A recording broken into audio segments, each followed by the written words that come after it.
Hey there, you showed up, and that makes me super happy. I'm so glad you're here with me tonight. Are you all snuggled up under your blanket? Maybe you've got one leg sticking out because you like to live a little crazy. That's awesome. Welcome to this cozy moment. Before we dive in, I want to know something about you. Where are you right now? Are you in your bedroom or maybe somewhere else? And what time is it where you are? I love hearing your answers. It's like getting a little note from a friend when I'm awake super late, feeling like a sleepy raccoon with big, tired eyes. Tonight, we're going to talk about something really cool: why you wouldn't last a day in medieval times. It's a story about a time long ago when life was so different from today. People lived in small houses made of wood and straw, worked hard all day, and slept in ways that might surprise you. But don't worry, this story is soft and gentle, perfect for helping you feel calm and ready to drift off. Let's start by imagining you're in a little village from hundreds of years ago. The air smells like fresh dirt and campfires. There's no noise from cars or phones, just the sound of wind moving through the trees and maybe a cow mooing in the distance. Picture yourself sitting by a warm fire, wrapped in a scratchy blanket, listening to the world slow down. That's the vibe we're going for tonight, a quiet, peaceful journey back in time. So what was life like in medieval times? It was a time when people didn't have electricity or fancy machines. They grew their own food, made their own clothes, and lived by the light of the sun and moon. Days were long and full of chores, but nights were for resting and dreaming. This story will take you through what it was like to live back then, step by step, in a way that feels like a warm hug. I bet you're wondering why I say you wouldn't last a day in medieval times. Well, life back then was tough. You had to wake up super early, work hard in the fields, and deal with things like cold weather and no indoor bathrooms. But it was also kind of beautiful in its own way. People found joy in small things, like a hot bowl of soup or a starry sky. We're going to explore all of that tonight, and I'll keep it super simple so you can just relax and listen. Before we go any further, let's take a moment to get comfy. Are you lying down? Maybe you've got a favorite pillow or a stuffed animal nearby. If you're feeling a little restless, that's okay. Just take a deep breath and let your body sink into your bed. This story is all about slowing down, so there's no rush. We've got plenty of time to wander through this old, sleepy world together. Now let's think about where you are again. Are you in a big city with lots of lights, or maybe a quiet town where you can hear crickets at night? I'm curious because it helps me picture you out there, curled up and ready for a story. And the time, what's the clock saying? Is it late at night or maybe early evening? Knowing these little details makes me feel like we're sharing this moment, even if we're far apart. When I think about medieval times, I imagine a world that's both strange and familiar. Strange because they didn't have things like TVs or refrigerators. Familiar because people still laughed, told stories, and hugged their families just like we do. Tonight, we're going to step into that world and see what it was like to live a day back then. It's going to be calm and soothing, like a bedtime story that wraps you up in warmth. Let's set the scene a bit more. Imagine a tiny village with houses that look like they're made of sticks and mud. The roofs are covered in straw and smoke curls out of chimneys. There's a big field nearby where people grow food like wheat and carrots. Everyone knows each other and they work together to keep the village going. It's a simple life, but it's full of little moments that feel special. In this village, there's no such thing as hitting snooze on an alarm clock. When the sun comes up, so do you. The roosters crow, the birds chirp, and the day begins. You'd have to get out of bed, put on some rough clothes, and start your chores. Sounds tiring, right? That's one reason why living in medieval times was so hard. But don't worry, we're just imagining it for now, all safe and cozy in your bed. Let's talk about what you might do in a medieval village. First, you'd probably head outside to check on the animals. Maybe you've got a goat or some chickens that need food. Then you might fetch water from a well, carrying a heavy bucket back to your house. After that, you could be helping in the fields, pulling weeds or picking vegetables. It's a lot of work, but it's also kind of peaceful, being outside with the sun on your face. Now I know you're probably super comfy right now, so let's keep the vibe soft and dreamy. Imagine you're not actually doing those chores, but just watching someone else do them. You're sitting on a grassy hill, feeling the breeze and seeing the village come to life. The sky is turning pink as the sun rises and everything feels calm. That's the mood we're aiming for, a story that feels like floating on a cloud. Let's check in with you again. Are you still feeling cozy? Maybe you're starting to feel a little sleepy, and that's perfect. This story is designed to help you relax, so if your eyes are getting heavy, just let them. There's no need to stay awake or focus too hard. Just listen to my words and let them carry you along like a gentle river. Back to our medieval village. One thing that's really different from today is how people spent their evenings. After a long day of work, they didn't scroll on phones or watch shows. Instead, they sat around a fire, maybe telling stories or singing songs. Then they'd crawl into bed, usually a pile of straw with a blanket, and fall asleep to the sounds of the night. We'll talk more about that later, but for now, just picture how quiet and simple that must have been. I'm thinking about you out there listening to this. Maybe you're in a place where it's super dark outside and you can see stars through your window. Or maybe you're in a bright room with a lamp glowing softly. Either way, you're in the perfect spot to hear this story. And I'm so happy to be sharing it with you like we're old friends chatting by a campfire. Let's keep going with our medieval world. One big thing about life back then was how close people were to nature. They didn't have grocery stores, so they grew or hunted their food. They didn't have faucets, so they got water from rivers or wells. Everything they did was tied to the land, and that made life feel connected in a special way. You'll hear more about that as we go, but it's something to think about, how different their days were from ours. Now let's take another little pause. Are you still with me? If Gurmukhi Padtainus. If you're feeling super relaxed, that's great. Maybe your breathing is slowing down and you're sinking deeper into your bed. That's exactly what we want. This story is all about helping you feel calm and safe, so just let yourself melt into this moment. There's nowhere else you need to be right now.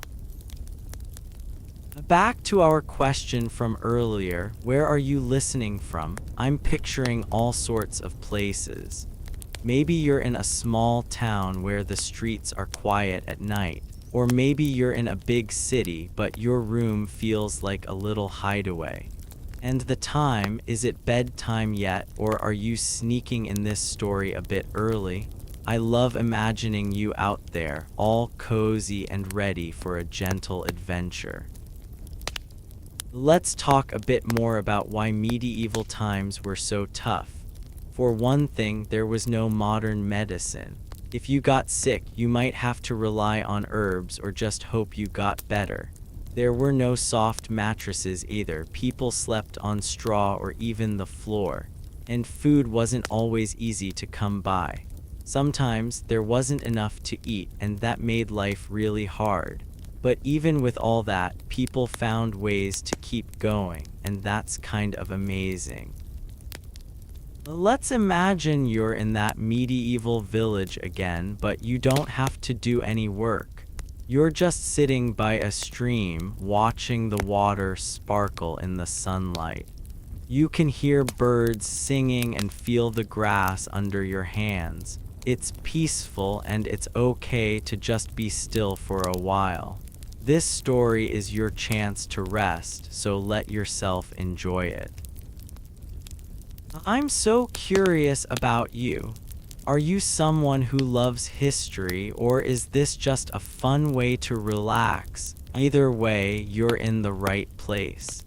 This story is for everyone, whether you're a kid who likes imagining old times or an adult who needs a break from a busy day. All you need to do is listen and let your mind wander. Let's paint another picture of our village. Imagine walking down a dirt path, passing houses with little gardens out front. You see kids playing, chasing each other, and laughing. A woman is carrying a basket of bread, and it smells so good. There's a man fixing a cart, humming a tune. It's a busy place, but it's also calm, like everyone knows their place in the world. Now let's check in again. Are you still comfy? Maybe you're starting to feel like you're floating, and that's a great sign.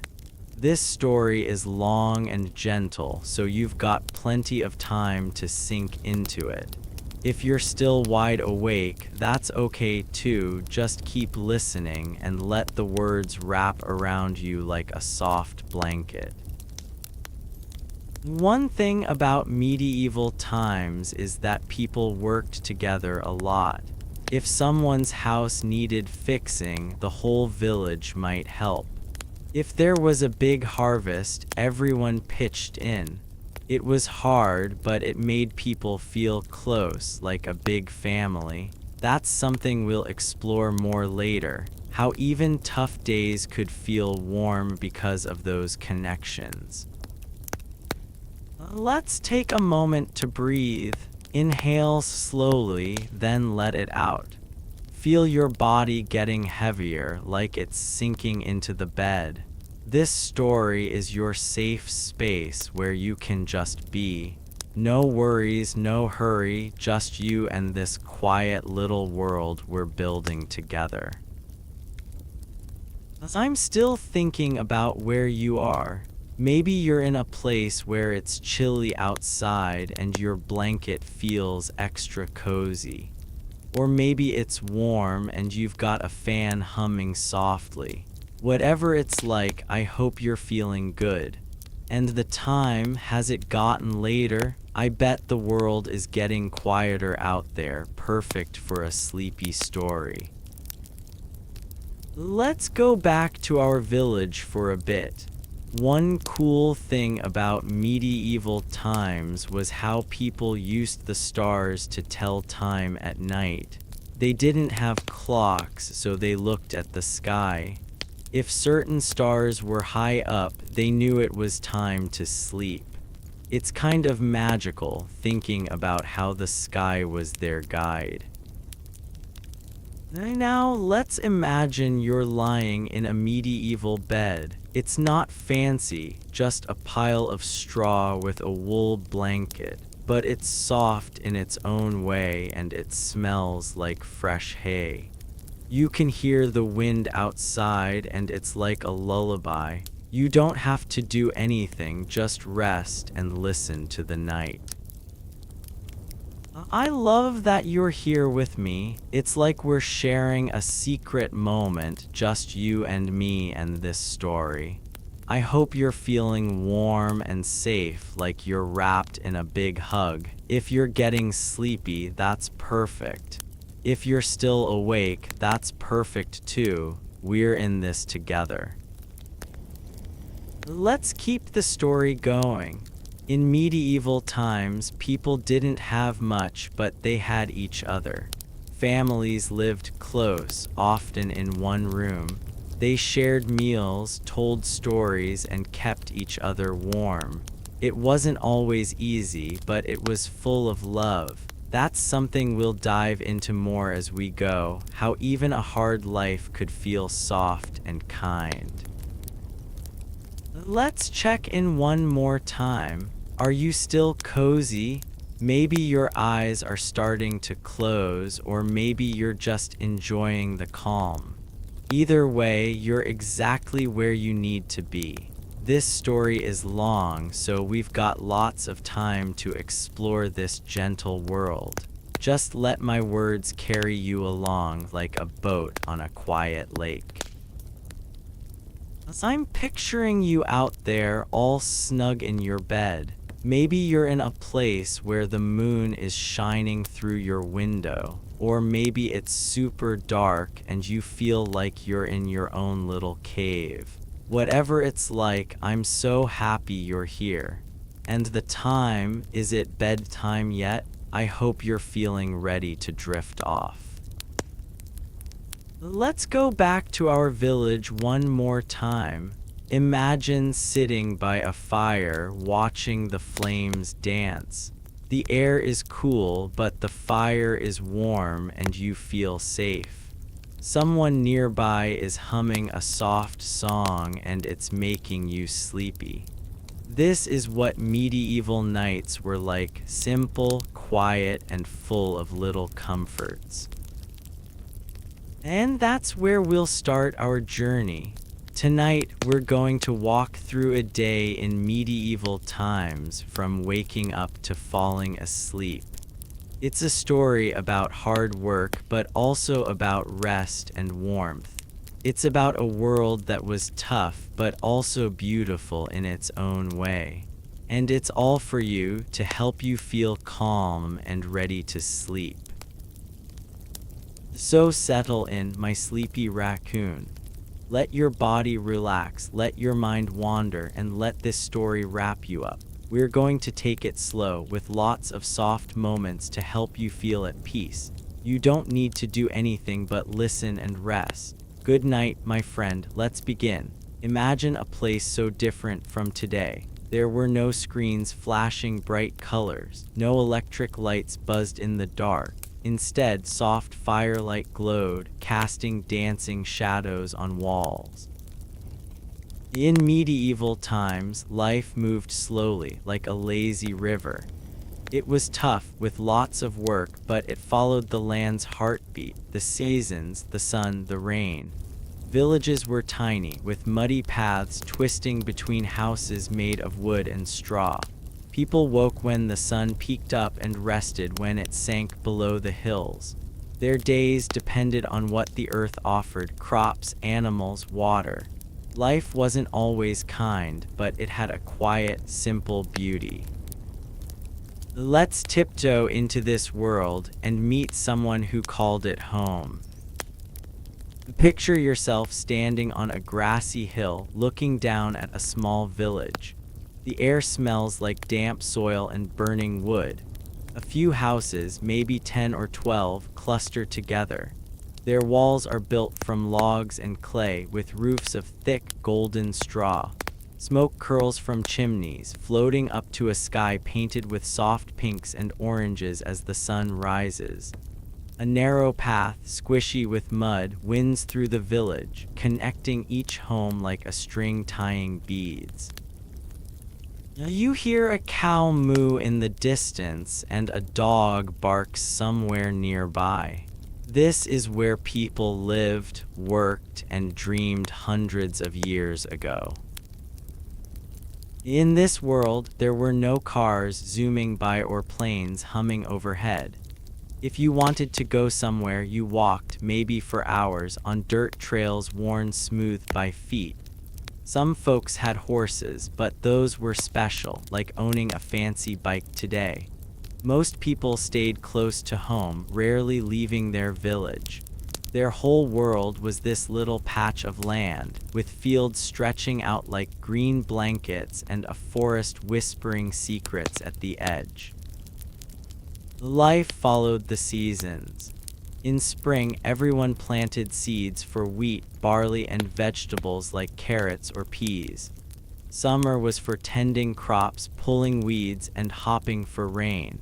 Fall brought the harvest, when people gathered food to store for winter.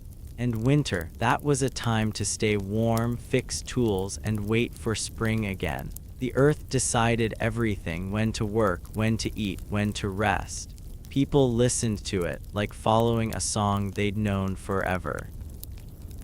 Houses were simple, not like today's homes with glass windows and cozy heaters. A medieval house was one big room usually. The floor was packed dirt, sometimes covered with straw to keep it soft. In the middle, a fire burned in a stone hearth, its smoke drifting up to a hole in the roof. The walls might have cracks where cold air sneaked in, so people hung woven mats or animal skins to block the chill. Furniture was basic: a wooden table, a bench, maybe a chest for clothes. Beds were just piles of straw or cloth sacks stuffed with hay, topped with rough wool blankets. Inside these homes, life was busy but calm. Families worked together. Parents, kids, and sometimes grandparents all lived under one roof. They shared every task, from cooking to cleaning to caring for animals. There was no running water, so someone had to fetch buckets from a well or stream. No stoves either, just the fire for boiling soup or baking bread. Everything took time, and everyone had a job, even the littlest kids, who might chase chickens or pick up sticks for the fire. Food was plain but filling. Most days, people ate pottage, a thick stew made of grains, beans, and whatever grew nearby, like onions or cabbage. Bread was a big deal, baked in a clay oven or over the fire. Meat was rare, maybe a treat for a holiday, like a bit of pork or chicken. People drank ale, which was safer than water because rivers could be dirty. Kids drank it too, but it was weak, not like grown-up drinks today. Meals happened around the fire, with everyone sitting close, sharing wooden bowls and spoons. Clothes were simple, made to last. Most folks owned one or two outfits sewn from wool or linen. Tunics and long dresses were common, tied with belts. Shoes were leather, but many went barefoot in summer to save them. Everything was handmade, so if a shirt tore, you fixed it with a needle and thread.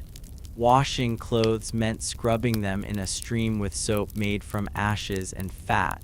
It was hard work, and clothes stayed a little grubby, but nobody minded much. Work filled the day. Men and boys farmed, plowed fields, or tended animals like cows, sheep, or pigs. Women and girls spun wool into thread, wove cloth, or cooked. Everyone helped with the harvest, even the youngest, who carried baskets or tied bundles of wheat. If you weren't farming, you might be a blacksmith, shaping iron tools, or a carpenter, building carts. Every job mattered, keeping the village alive. There was no sitting around, idleness was rare, and the land always needed attention. But life wasn't just work. People found joy in small things. After a long day, they gathered to tell stories, sing songs, or play games. Kids ran through fields, chasing each other or tossing sticks. Festivals marked special times, like planting or harvest, with dancing, food, and laughter. The church was a big part of life, too. Most villages had a small stone church where people prayed, married, or celebrated. It was a place to feel connected, to believe in something bigger than the daily grind. The time was different back then. No clocks ticked on walls. People used the sun to guess the hour. When it rose, you started working. When it set, you ate and rested. At night, stars guided those awake, twinkling like tiny lanterns.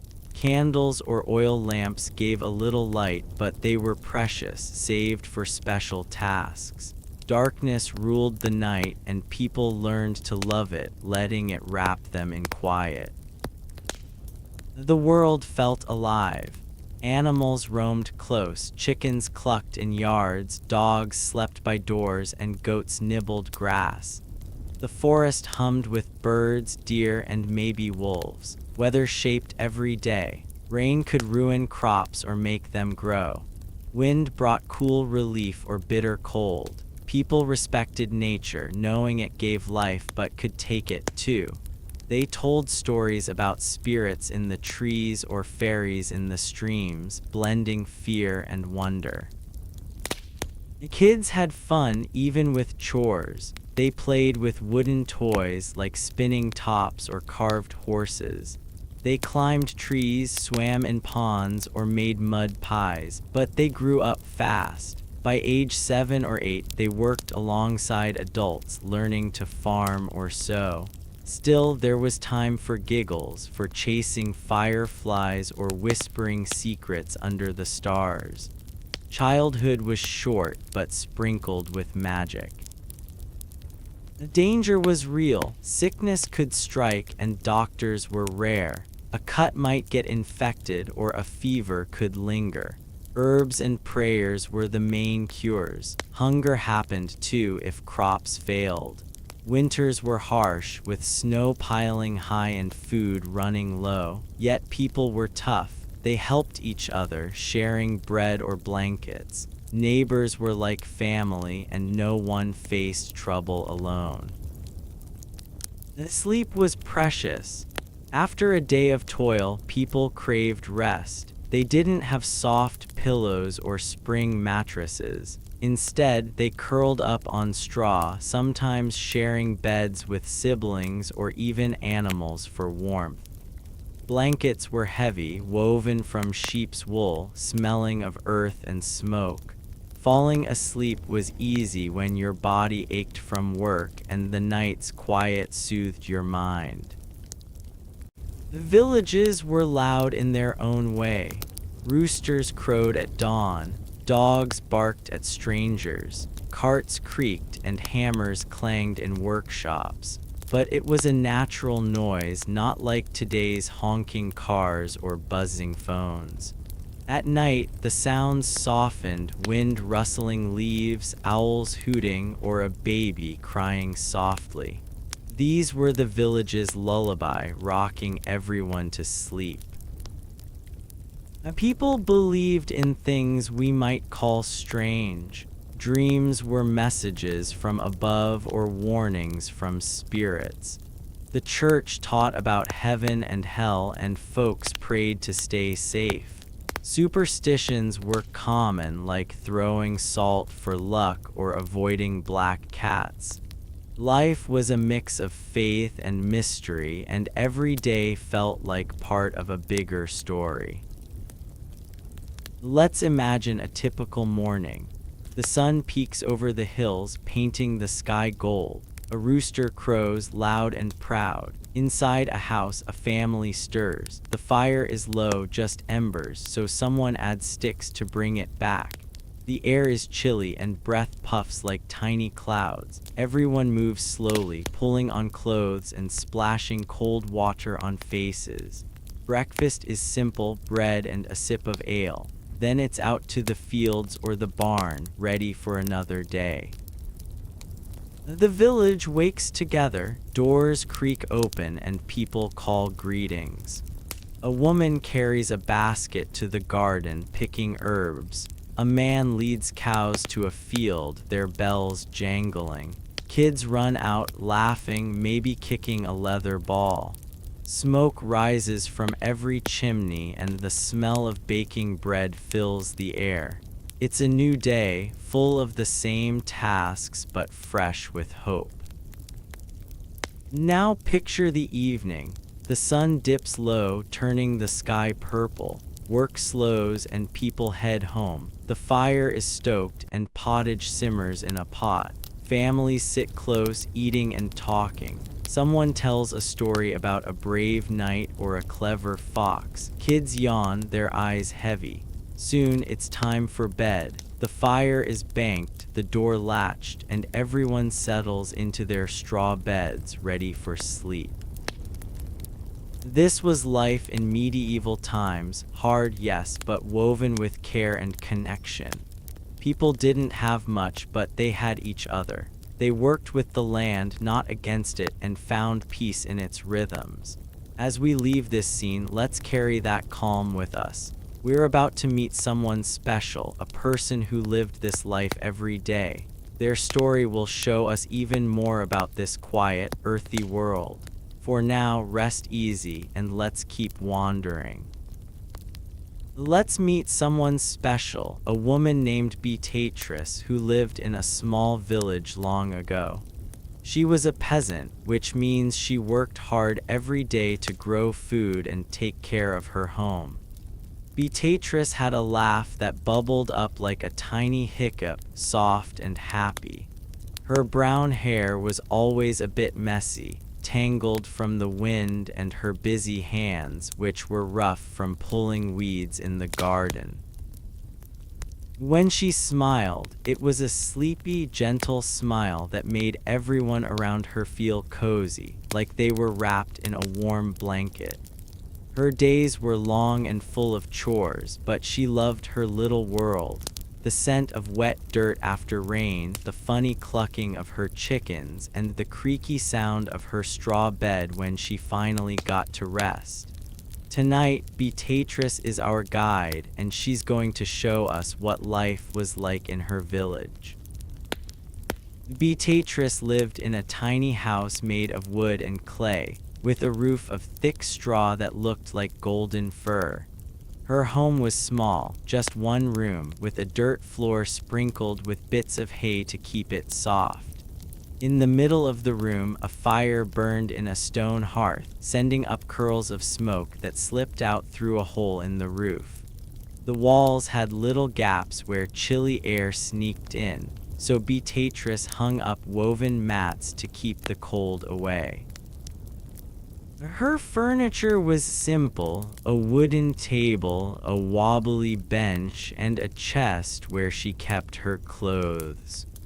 Her bed was a pile of straw stuffed into a cloth sack, covered with a scratchy wool blanket that smelled like sheep and earth. Every morning, Beatrice woke up when the first light peeked through the cracks in her walls. She didn't have an alarm clock, but her rooster, named Rusty, crowed loud enough to wake the whole village. His call was sharp and proud, like he was saying, "Time to get up." Beatrice would stretch her arms, yawn, and rub her eyes. The air was cool, and her breath made little puffs, like tiny clouds. She'd pull on her wool tunic, which was long and loose, tied with a leather belt. Her shoes were simple leather slippers, but she often went barefoot in summer to save them from getting worn out. Beatrice's village was a busy place, but it felt cozy, like a big family. There were maybe 15 houses, all huddled together along a muddy path. Everyone knew each other, and they shared everything: tools, food, even stories. Beatrice loved walking outside in the morning, feeling the soft grass under her feet. She'd wave to her neighbors, who were already starting their chores. Old Tom, the blacksmith, hammered iron by his forge, making sparks fly. Widow Leela carried a basket of turnips from her garden, humming a tune. Kids ran around, chasing a dog or tossing a ball made of rags. The village was alive with little sounds: cows mooing, hammers clanging, and laughter floating in the air. Beatrice had a lot of jobs to do each day. First, she'd check on her chickens, who lived in a small pen behind her house. There were 6 of them, all with names like Fluffy, Speckles, and Dot. They clucked and pecked at the ground looking for bugs. Beatrice tossed them handfuls of grain, smiling as they scurried to eat. Sometimes Fluffy would flap her wings and try to hop out of the pen, and Beatrice would giggle, gently pushing her back.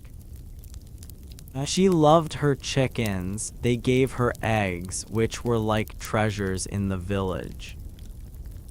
After feeding the chickens, Beatrice would head to her garden.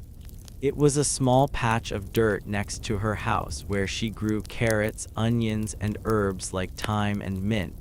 She'd kneel in the soil, her hands digging to pull out weeds that tried to steal space from her plants. The dirt was cool and soft, and it stuck under her fingernails. Sometimes a worm would wiggle out, and Beatrice would set it aside, knowing worms helped the ground stay healthy. She'd hum a little song while she worked, a tune her mom taught her long ago about the moon and stars. When the garden was done, Beatrice would fetch water from the well. It was a short walk down the path, past a big oak tree where kids liked to climb. The well was deep, with a wooden bucket tied to a rope. Beatrice would lower the bucket, listening to it splash when it hit the water. Then she'd pull it up, her arms working hard as the rope creaked. The water was cold and clear, and she'd carry the bucket home, careful not to spill. Water was important for cooking, washing, and giving to her animals, so she made sure to get enough. Back at home, Beatrice would start a fire if it had gone out. She'd kneel by the hearth, piling sticks and blowing gently to make the flames grow. The fire was like a friend, keeping her warm and cooking her food. She'd set a pot over it, filled with barley and vegetables for pottage, a thick stew that was her main meal. While it bubbled, she'd sweep the floor with a broom made of twigs, pushing dust and straw into a pile. Her house wasn't fancy, but she kept it tidy, liking the way it felt neat and calm. Beatrice wasn't alone in her house. She lived with her little sister, Etta, who was 6 years old and full of energy. Etta had big blue eyes and a giggle that made Beatrice smile, even on tough days. Etta helped with small chores, like picking up sticks or feeding the chickens. Sometimes she'd follow Beatrice around, asking questions like, "Why do clouds move?" or "Can chickens sing?" Beatrice would answer patiently, making up funny stories to keep Etta happy. At night, they shared the straw bed, curling up close to stay warm. There was also Mabel, Beatrice's goat. Mabel was white with brown spots and a stubborn streak. She lived in a little shed next to the house, but sometimes she'd sneak out and nibble on Beatrice's garden. Beatrice would chase her, laughing as Mabel bleated and ran in circles. Mabel gave milk, which Beatrice used to make cheese or just drink fresh. She loved brushing Mabel's fur, feeling how soft it was under her rough hands. Mabel was like family, always there with her big, curious eyes. Beatrice's days were long, but she found joy in them. She loved the way the sun felt on her face when she worked outside. She liked hearing the birds chirp in the trees, their songs mixing with the village's hum. Even the hard jobs, like carrying heavy buckets or digging in the dirt, made her feel strong. She knew her work kept her family fed and her home warm, and that gave her a quiet kind of pride. One of Beatrice's favorite things was the market day, which happened once a month. Villagers gathered in a clearing, setting up stalls with food, cloth, and tools. Beatrice would bring eggs or a small cheese to trade. She'd walk through the market, her basket swinging, looking at everything. There were apples, red and shiny, and bolts of blue cloth that felt so soft.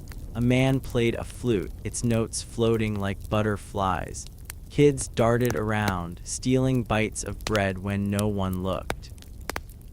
The Beatrice would trade her eggs for a new spoon or a handful of herbs, chatting with friends and laughing at their jokes. When the day was done, Beatrice loved coming home. She'd light a candle, its tiny flame flickering like a star. She and Etta would eat pottage, sitting by the fire. Etta would tell stories about fairies she swore lived in the woods, and Beatrice would nod, pretending to believe. After dinner, they'd clean up, washing bowls with water from the bucket. Then Beatrice would check the door, making sure it was latched tight. The village was safe, but she liked knowing her home was secure. Bedtime was the best part of Beatrice's day. She'd spread out her straw bed, shaking it to make it fluffy. The straw crunched softly and she'd smile at the sound. Her blanket was heavy, woven by her mom years ago, and it smelled like wool and smoke. Beatrice would lie down, Etta snuggled beside her. Sometimes Mabel would sneak in and curl up by the wall, her warm body adding to the coziness. The fire would be low, just glowing embers, and the room would feel soft and quiet. As Beatrice closed her eyes, she'd listen to the night. The wind whispered outside, rustling the straw roof. An owl hooted far away, its call deep and gentle. Etta's breathing was slow and even, like a tiny lullaby. Beatrice would think about her day, the chickens, the garden, the market, and feel happy. Her life wasn't easy, but it was hers, and she loved it. Sleep came quickly, wrapping her up like a warm hug. Beatrice wasn't rich. She didn't have gold or fancy dresses, but she had things that mattered: her sister, her goat, her home.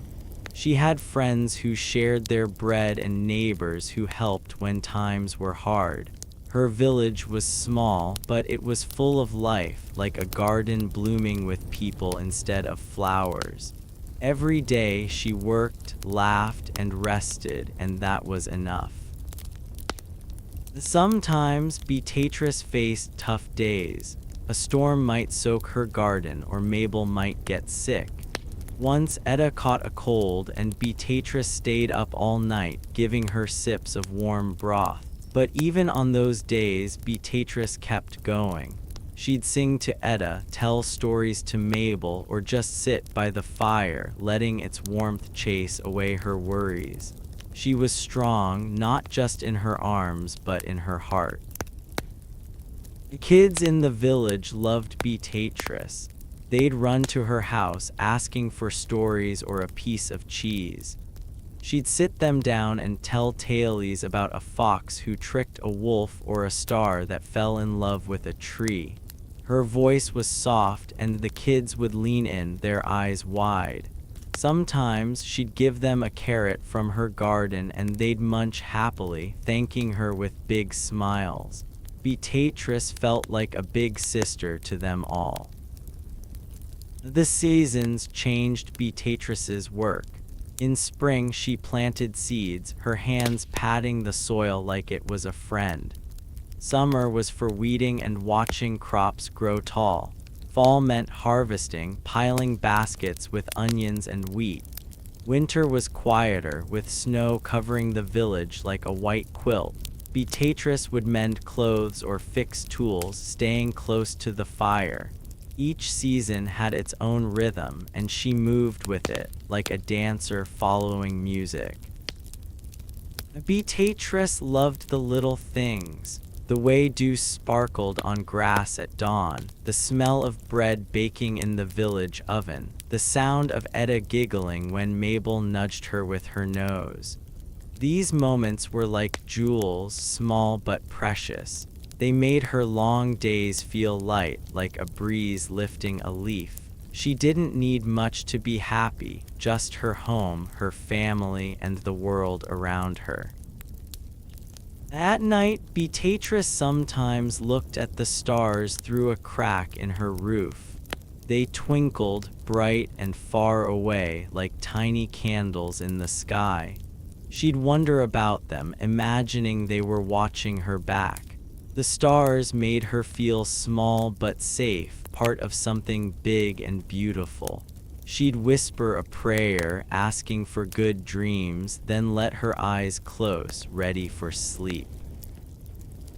This is Beatrice, our guide to medieval times. She's kind, hardworking, and full of love for her simple life. As we follow her, we'll see her world through her eyes, the village, the fields, the quiet nights.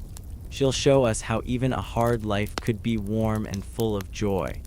For now, let's rest with her, imagining her sleepy smile and the creak of her straw bed. We'll see her again soon, ready to start her day. Beatrice opened her eyes as a soft glow slipped through the tiny gaps in her wooden walls. The first light of dawn was gentle, like a whisper from the sun. No loud alarm clocks buzzed in her village. Instead, Rusty, her rooster, let out a croaky crow, proud and sharp, waking everyone nearby. Then came a nudge from Mabel, her goat, who pushed her nose against the door of her shed, hungry for breakfast. Beatrice stretched her arms slowly, feeling her muscles wake up. Her breath puffed out in little clouds because the air was chilly. She sat up on her straw bed, which crunched softly, and pulled on her wool tunic, warm and a bit scratchy. The day began quietly, with no hurry, just calm steps to the hearth where she knelt to bring the fire back to life. It was a gentle start, like the world was taking a deep breath. Her house was small, just one room with walls of wood and clay. The floor was packed dirt, sprinkled with bits of straw to make it cozy. The fire in the hearth was low, just a few glowing embers from the night before. Beatrice added small sticks, watching them catch and flicker. She blew gently, and soon the flames danced, warming the room. The smell of burning wood filled the air, mixing with the earthy scent of her home. She smiled, liking how the fire made everything feel alive. Outside, the village was waking up. Beatrice opened her door and a cool breeze brushed her face. The sky was pale pink, with streaks of gold where the sun peeked over the hills. Rusty crowed again, strutting in his pen like a tiny king. Mabel bleated, her big eyes begging for food. Beatrice laughed and stepped out, her bare feet touching the cold grass. She loved mornings like this, when the world felt fresh and new. Her first job was to feed the animals. She walked to the chicken pen where her 6 hens, Fluffy, Speckles, Dot, and the others, clucked and pecked at the ground. Beatrice grabbed a handful of grain from a sack and tossed it into the pen. The chickens scurried, their feathers fluffing as they gobbled up the food. Fluffy tried to hop onto a fence post, and Beatrice gently nudged her back, giggling at her silly hen. She checked for eggs, finding 2 smooth, warm ones in the straw.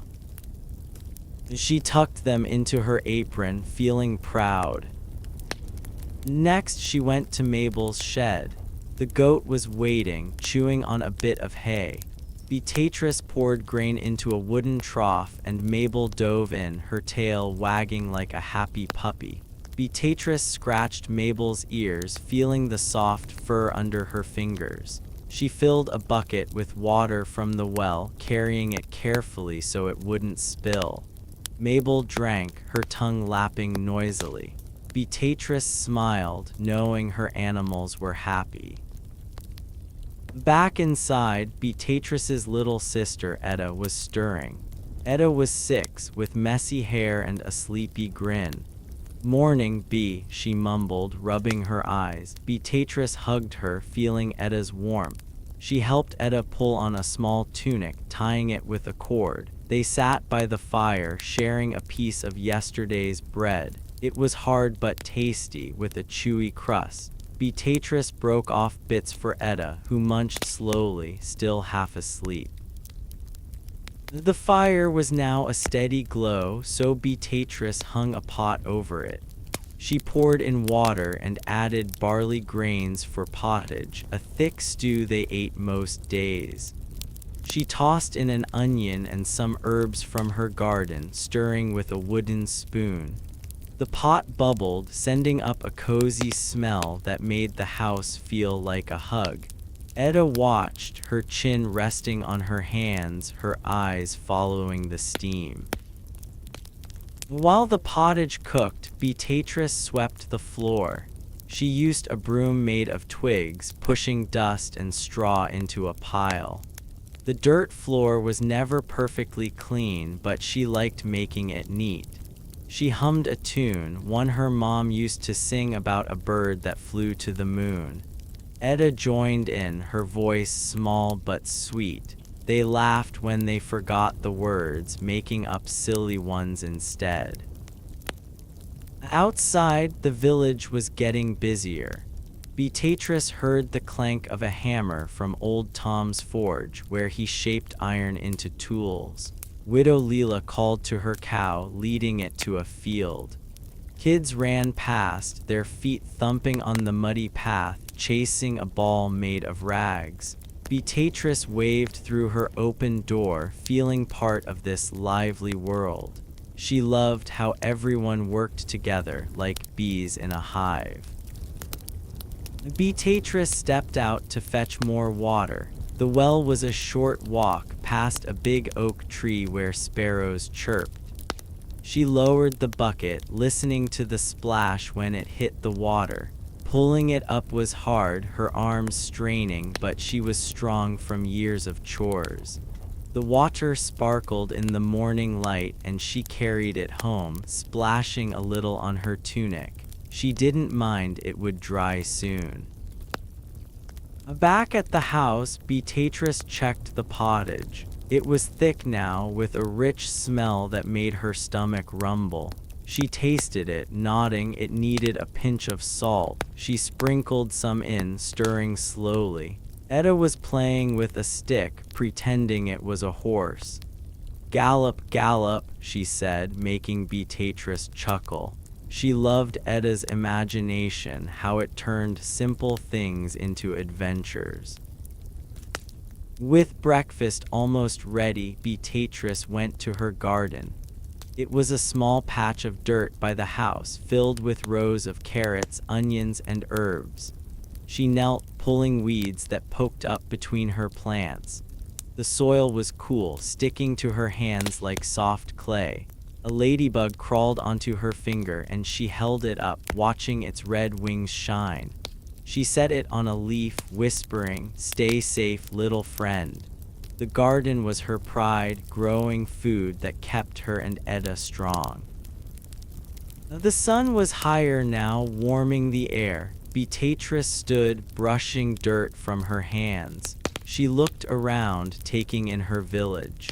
Smoke rose from chimneys, curling like ribbons. A dog barked, chasing a cat across a yard.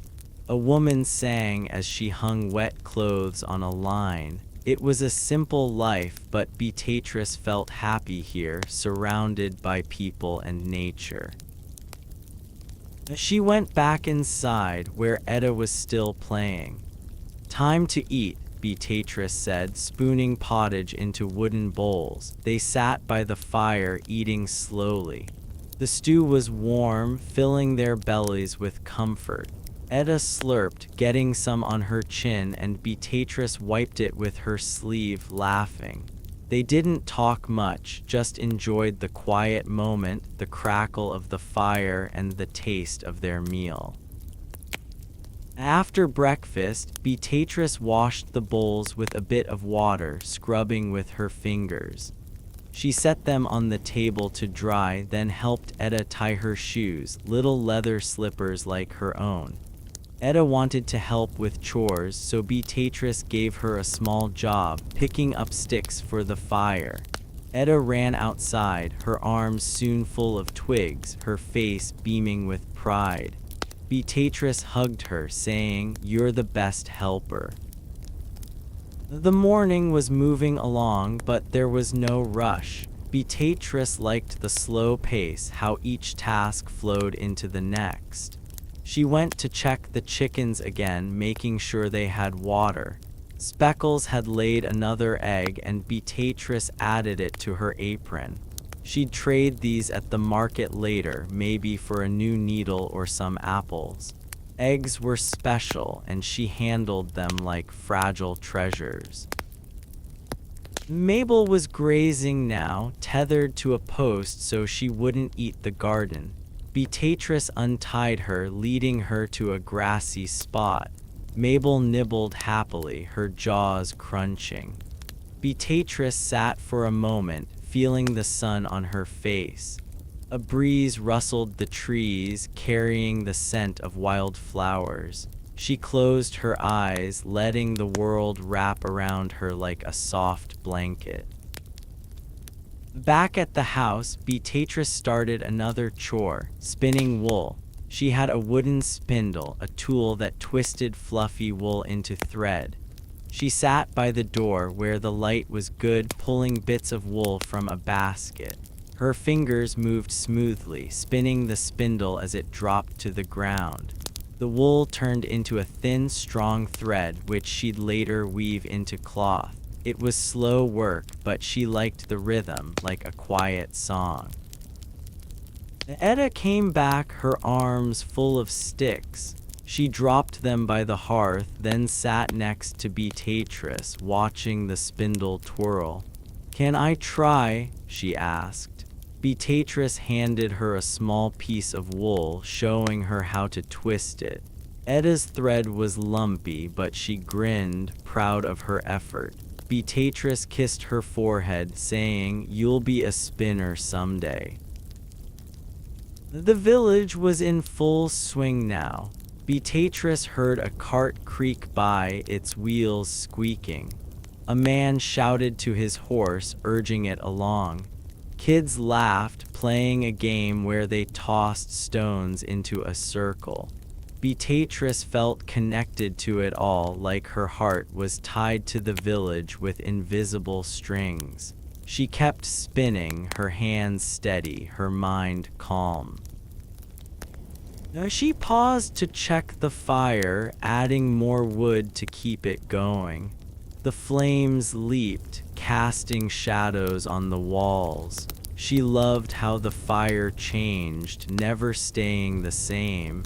It was like a living thing, needing care just like her animals. She poked it with a stick, watching sparks float up, then settle back down. Beatrice's next job was to mend a tunic.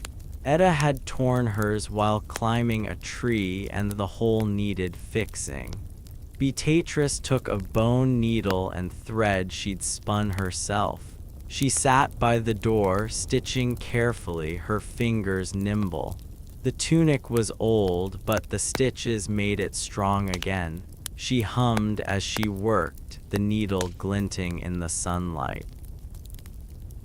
Etta was outside now, playing with a friend named Pip, a boy with freckles and a loud laugh.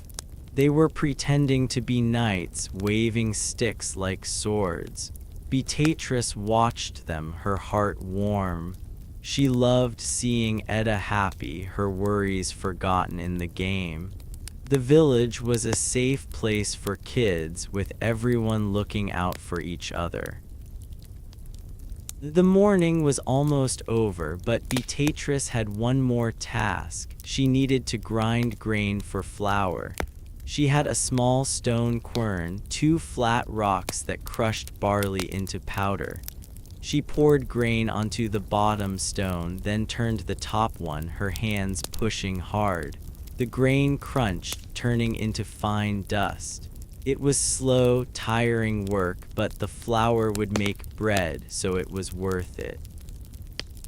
As she ground the grain, Beatrice thought about her day.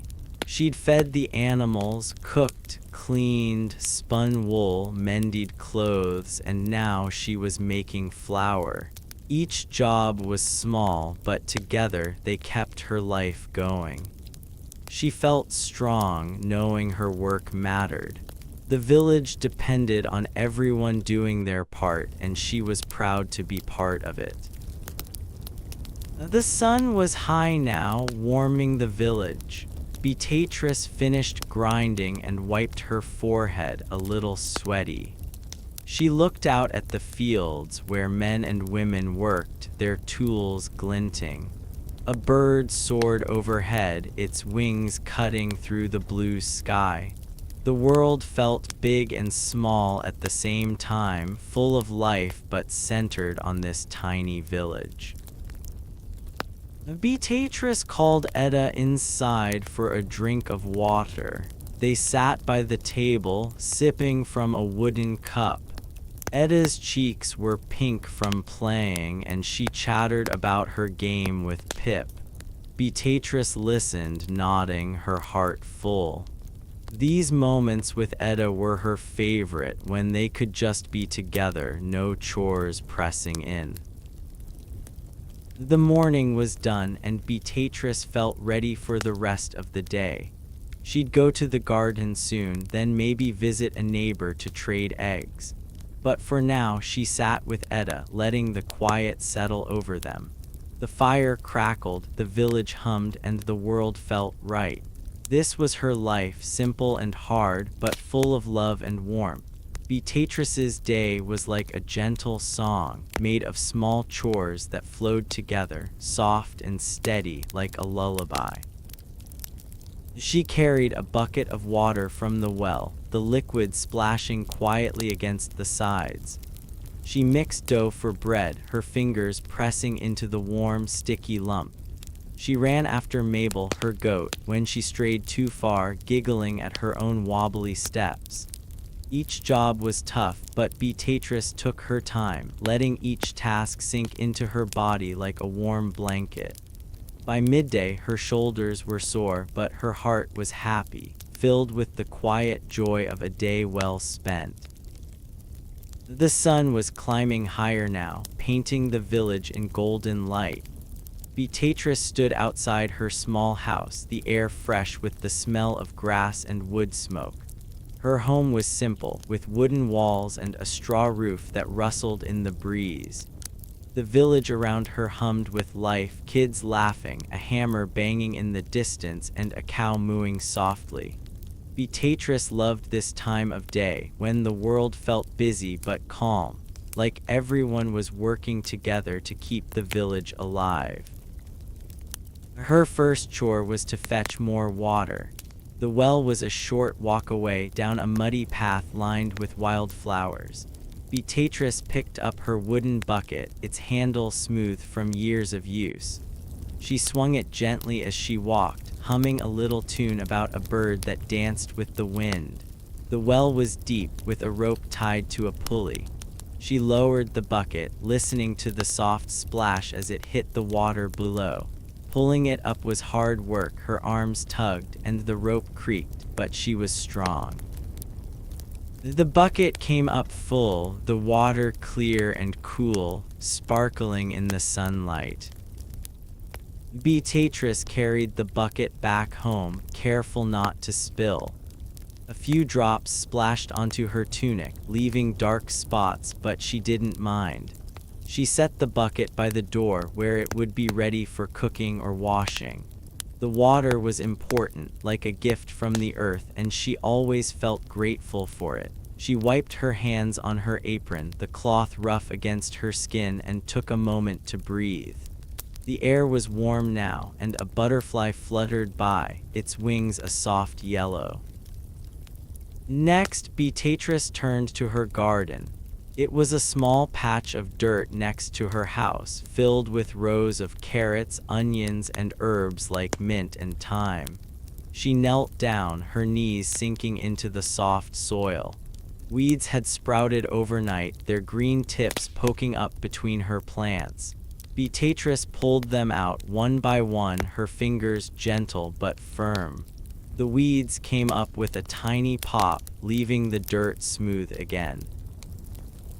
She liked this job. It was quiet, and the earth felt alive under her hands, like it was whispering secrets. A worm wiggled in the soil, and Beatrice smiled, setting it aside so it could keep helping her garden grow. She brushed dirt from her palms, the grains sticking to her skin like tiny pebbles.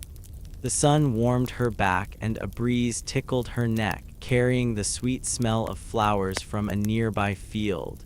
She looked at her plants, their leaves green and strong, and felt proud. This garden was her work, her care, and it gave her food to eat all year.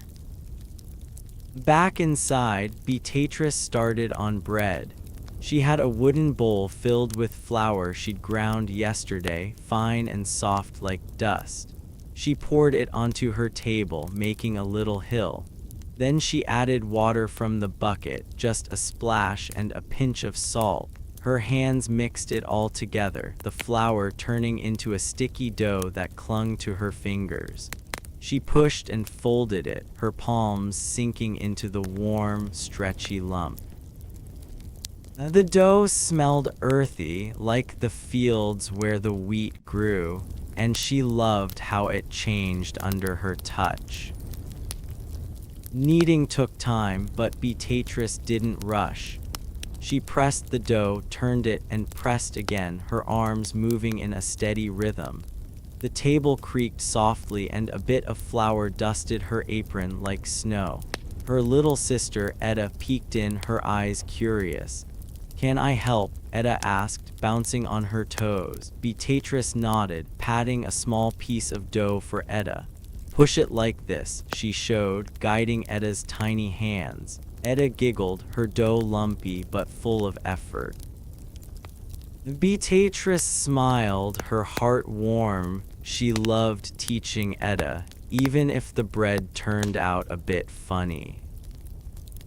When the dough was smooth, Beatrice shaped it into a round loaf and set it by the fire to rise. The hearth was glowing, its flames licking the air, and the warmth made the room cozy. She covered the dough with a cloth, tucking it in like a baby. It would need time to puff up, so she moved to her next task, leaving the bread to rest. Mabel the goat was up to mischief again. Beatrice heard a loud bleat and looked out to see Mabel tugging at a rope, trying to reach a patch of clover. The goat had slipped her tether and was trotting toward the garden. "Oh, Mabel," Beatrice laughed, grabbing her apron and running out. She chased Mabel, her feet slipping on the grass, her arms waving. Mabel darted left, then right, her brown spots bouncing as she ran. Beatrice finally caught her, wrapping her arms around the goat's warm body. "You silly thing," she said, leading Mabel back to her post. Tying Mabel securely, Beatrice scratched her ears, feeling the soft fur. Mabel nibbled her sleeve, her teeth gentle, and Beatrice chuckled. She gave Mabel a handful of grass, watching her chew happily. The goat's big eyes looked up, full of trust, and Beatrice felt a quiet joy. Mabel was stubborn, but she was family, and caring for her was part of Beatrice's day. Back at the house, Beatrice checked on Etta, who was playing with a stick, pretending it was a boat sailing on a river. "Look, Bea, it's floating," Etta said, waving the stick. Beatrice grinned, sitting beside her for a moment. "That's a fine boat," she said, ruffling Etta's hair. Etta's joy was like sunshine, brightening even the busiest morning. Beatrice gave her a small job, picking up pebbles by the door to keep the path clear. Etta ran off, eager to help, her laughter echoing. Beatrice's next chore was to sweep the house. She grabbed her broom, made a sending made of twigs tied together, and brushed the dirt floor. The straw and dust gathered in a pile, which she pushed outside. The broom scratched softly against the ground, a sound she found calming. She worked slowly, letting her thoughts wander to the day ahead. Maybe she'd visit a neighbor later or trade eggs at the market.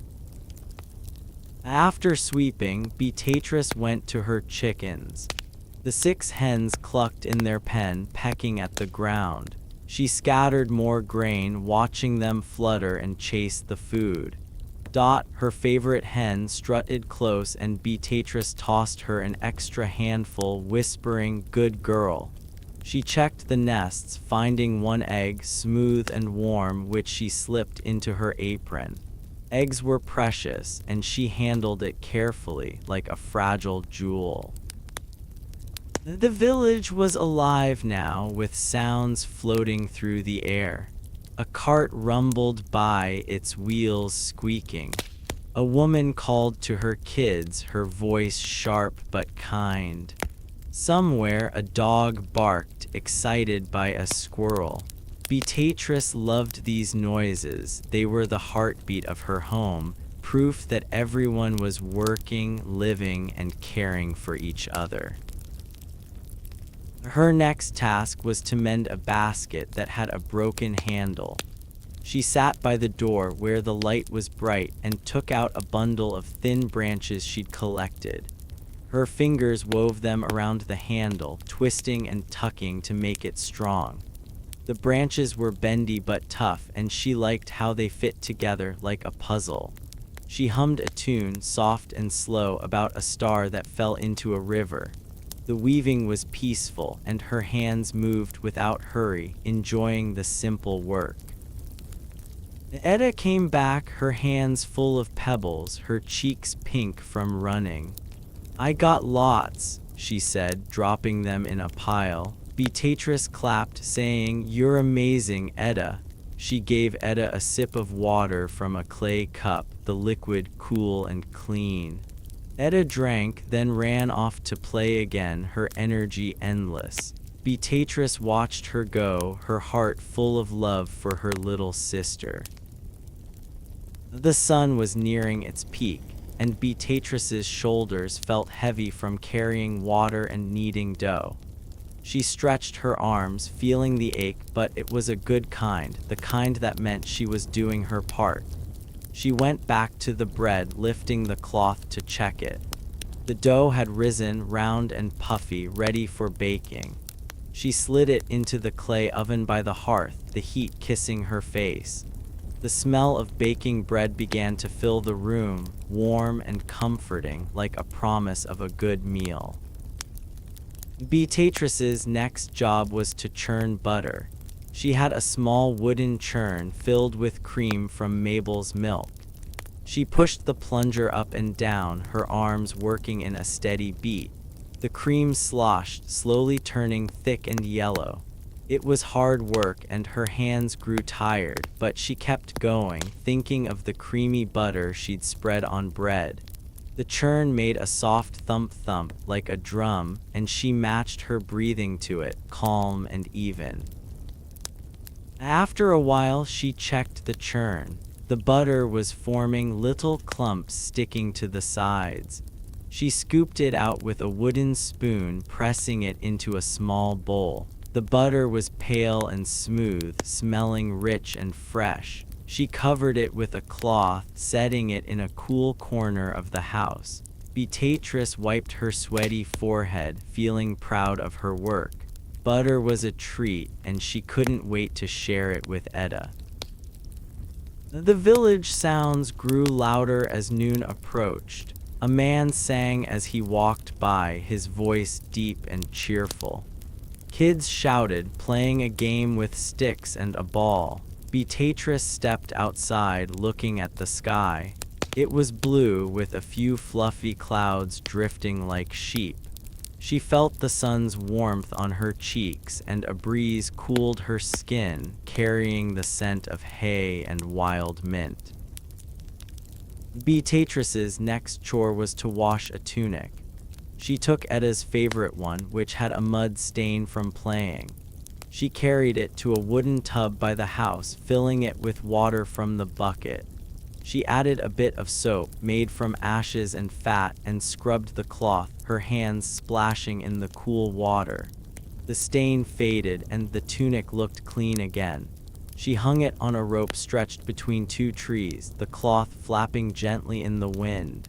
The sun would dry it by evening, leaving it soft and fresh.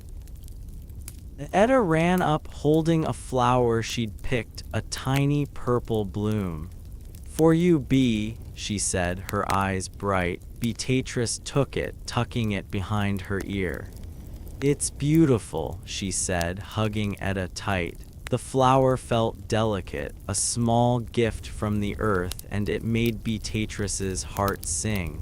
She loved how Etta found joy in little things, and it reminded her to do the same. Beatrice went back to the garden, checking her herbs. The mint was tall, its leaves shiny and green. She pinched off a few, crushing them between her fingers to release their sharp, cool smell. She'd use them in pottage later, adding flavor to the stew. The thyme was bushy and she trimmed it carefully, her hands gentle. The herbs were like friends, growing strong because of her care, and she felt grateful for them. The bread was ready now. Beatrice pulled it from the oven, its crust golden and crisp. The smell was heavenly, filling the house with warmth. She set the loaf on the table, letting it cool. The bread was round and heavy, a reward for her hard work. She couldn't wait to tear off a piece and taste it, maybe with a bit of her new butter. Her next task was to fix a hole in Mabel's shed. A board had come loose, letting in the wind. Beatrice found a hammer and some iron nails, their tips sharp. She held the board in place, tapping the nails in with steady hits. The hammer was heavy and her arm ached, but the board stayed put, making the shed snug again. Mabel bleated, as if saying thank you, and Beatrice patted her head, feeling satisfied. The village was settling into midday. Some folks stopped work to eat, sitting under trees with bread and cheese. Beatrice heard their voices, soft and happy, sharing stories of the morning. She loved this time when the village felt like one big family, everyone connected by their chores and care. Beatrice's shoulders were heavy now, her body tired from the morning's work. She sat on a stool by the door, sipping water and feeling the ache in her muscles. It wasn't a bad tired, it was the kind that came from doing good things. Her heart was full, knowing her chores helped her, Etta, and the village. She looked at the bread, the clean tunic, the fixed shed, and smiled. Each task was small, but together they made her day special. She called Etta for lunch. They sat at the table, tearing pieces of the warm bread. Beatrice spread butter on hers, the taste rich and creamy. Etta munched happily, her mouth full, crumbs on her chin. They ate pottage too, the herbs adding a fresh flavor. The meal was simple but perfect, filling their bellies and making them feel cozy. After lunch, Beatrice's chores weren't done. She needed to spin more wool. She took her spindle, a wooden stick that twisted fluffy wool into thread. Sitting by the fire, she pulled wool from a basket, her fingers soft and quick. The spindle spun, dropping to the floor, and the wool turned into a thin line. The work was slow, but she liked its quiet rhythm, like a dance with her hands.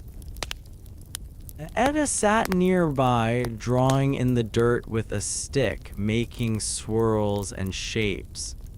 "Look, Bee, it's a castle," she said, pointing. Beatrice nodded, saying, "That's a grand castle." She loved Edda's creativity, how she turned dirt into dreams. It made the house feel alive, full of wonder. The village sounds softened as people returned to work. A horse clopped by, pulling a cart of hay. A woman laughed, her voice carrying on the breeze. Beatrice kept spinning, her spindle twirling, the thread growing longer. She thought about her day, water, bread, Mabel, wool, and felt content. Each chore was a piece of her life, building something strong and good. Beatrice's next job was to check the firewood. She walked to a pile behind the house where logs were stacked neatly. Some were too big, so she took an axe, its blade shiny. She chopped a log, her arms swinging, the wood splitting with a crack. The pieces fell, ready for the fire, and she stacked them carefully, her hands smelling of pine. The sun was hot now, and Beatrice's tunic stuck to her back. She wiped her face with her sleeve, feeling sweaty but strong. She carried an armful of wood inside, setting it by the hearth. The fire was low, so she added a log, watching it catch and glow. The flames danced, warming the room, and she felt a quiet pride in her work. Edda came in holding a smooth stone she'd found. "It's shiny," she said, holding it up. Beatrice took it, turning it in the light. "It's like a jewel," she said, giving it back. Edda ran to add it to her collection, her steps light. Beatrice loved these moments when Edda's excitement filled the house with joy. Beatrice's next chore was to water her garden. She carried a bucket to the plants, pouring water at their roots. The soil drank it up, turning dark and rich. The carrots stood tall, their green tops swaying. The onions were round, almost ready to pick. She moved slowly, giving each plant enough water, her hands steady. The garden was her treasure, growing because of her love. The village was bustling again, with people finishing midday tasks. A man fixed a cart, his hammer tapping. A woman carried a basket of apples, their red skins bright. Beatrice waved, feeling part of this busy, happy place. She loved how everyone worked together like threads in a cloth, strong because they were woven close. Beatrice's shoulders ached more now, her body heavy from chopping wood and carrying water. She sat for a moment, sipping water and feeling the sun through the door. Her heart was full, like a cup overflowing. She looked at her garden, her bread, her tidy house, and knew her chores mattered. They were small, but they built her life piece by piece. She stood ready for the next task, checking Mabel's tether again. The goat was grazing, but Beatrice tightened the rope, making sure it held. Mabel bleated, nudging her hand, and Beatrice scratched her neck, feeling the warm fur. "Stay put, you," she said, smiling. Mabel was trouble, but she was hers, and that made it okay. The day was moving toward afternoon, but Beatrice kept going, one tiny task at a time. She swept the yard, pushing leaves into a pile. She fed the chickens again, their clucks loud and cheerful. She stirred the pottage, adding a sprig of mint. Each job was simple, but together they made her world strong and warm. As noon passed, Beatrice felt tired but content. Her shoulders hurt, but her heart was light. She sat with Etta, sharing a piece of bread, their laughter soft. The village hummed around them, alive with work and love. Beatrice's chores were endless, but they were hers, and she did them with care, letting each one settle into her bones like a lullaby.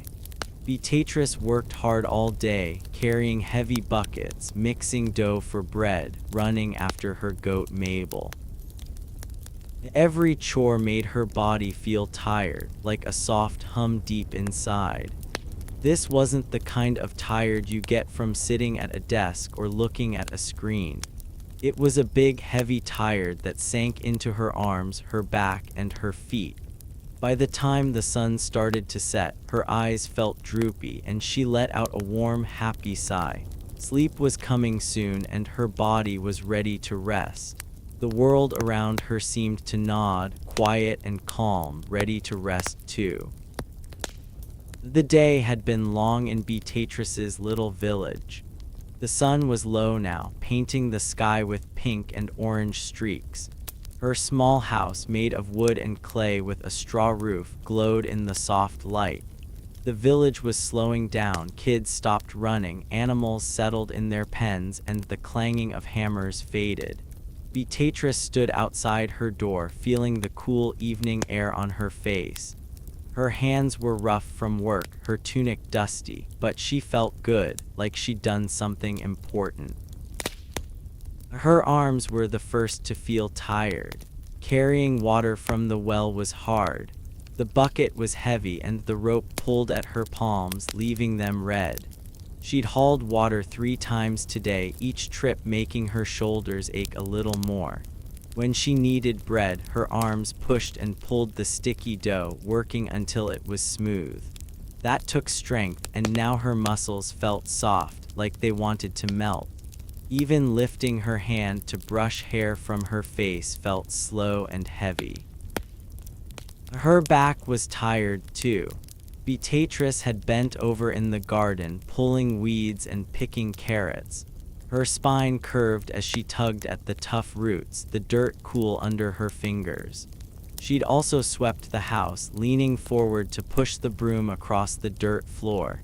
Each bend and twist made her back grumble, and now it ached, begging for rest. When she stood straight, she felt a little creak, like an old gate, and she smiled, knowing her body had worked hard. Her feet were the most tired of all. Beatrice had walked all over the village, down the muddy path to the well, across the yard to the chicken pen, and through the fields to check on Mabel. Her leather slippers were thin, and she felt every pebble and clump of dirt. Chasing Mabel was the hardest part. The goat had run toward a clover patch, and Beatrice had dashed after her, her feet slipping on the grass. Now her toes felt sore and her legs were heavy, like they wanted to sit and never move again. But this tired feeling wasn't bad. It was deep and real, the kind that came from doing things with her hands and heart. Beatrice liked it in a way. It made her feel strong, like her body was part of the village, part of the earth. She looked at her house, the fire glowing inside, and felt proud. Her chores, hauling, kneading, chasing, kept her and her little sister, Etta, safe and fed. That made the tiredness worth it. Beatrice walked inside, her steps slow. The house smelled of wood smoke and the pottage she'd cooked earlier, a stew of barley and onions. Etta was sitting by the fire, playing with a stick, pretending it was a horse. "Gallop, gallop," she whispered, her voice soft. Beatrice smiled, her heart warm. Etta's happy face made the day's hard work feel light, like a feather. She sat on a wooden stool, her body sinking into it. The stool creaked, and she let out another sigh, long and cozy. Her eyes were heavy now, like little weights were pulling them down. The fire's glow danced on the walls, making the room feel soft and safe. Beatrice's hands rested in her lap, her fingers still dusty from the garden. She wiggled them, feeling how tired they were from holding the broom, the bucket, and the dough. The village outside was quieting. Beatrice heard a dog bark once, then stop. A neighbor called to her cow, her voice gentle. The wind moved through the trees, a low whoosh that sounded like a lullaby. These sounds wrapped around Beatrice, making her feel like the world was ready for sleep too. Even the chickens in their pen had stopped clucking, tucking their heads under their wings. Mabel was in her shed, probably chewing her last bit of grass, her eyes half closed. Beatrice's mind was slowing down, just like her body. She thought about her day, all the little jobs she'd done. She'd carried water, weeded the garden, baked bread, and fixed a basket. She laughed with Etta, scratched Mabel's ears, and waved to her neighbors. Each task was small, but together they made her life full. Now her thoughts felt soft, like clouds drifting in a big sky. She didn't need to plan or worry, sleep was close, and it would take care of everything. She stood up, her legs wobbly, and added a log to the fire. The flames jumped, casting a warm light. She moved slowly, her body telling her to take it easy. The log settled and the fire crackled, a happy sound that made the house feel alive. Beatrice looked at Etta, who was yawning, her stick horse forgot. "Time to get ready for bed soon," Beatrice said, her voice quiet. Etta nodded, her eyes sleepy, and Beatrice felt a wave of love for her little sister. Beatrice's tiredness was like a heavy blanket, warm and snug. It wasn't just her arms, back, and feet, it was her whole body, from her fingertips to her toes. Even her hair felt tired, hanging loose around her face. She brushed it back, her hand moving slowly, like it was swimming through water. The day's work had used up all her energy, and now her body was saying, "Rest, please." She walked to the door and looked out. The sky was deep purple now, with a few stars twinkling like tiny candles. The village was dark, except for the soft glow of fires in other houses. Beatrice felt like she was part of something big, something quiet and peaceful. Her body was tired, but her heart was full, like a cup filled to the brim with warm milk. She closed the door, the latch clicking softly, and turned back to the fire. Etta was curled up now, her head resting on her arms. Beatrice knelt beside her, brushing a strand of hair from her face.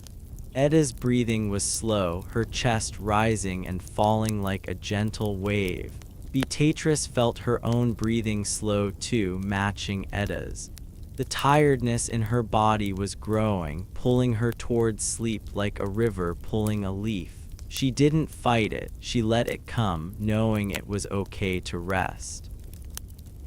The house was warm, the fire's light soft on the walls. Beatrice sat again, her body sinking deeper into the stool. Her shoulders slumped and her hands lay still. The ache in her back was there, but it was quiet now, like a friend who didn't need to talk. Her feet, sore from walking, felt heavy, like they were rooted to the floor.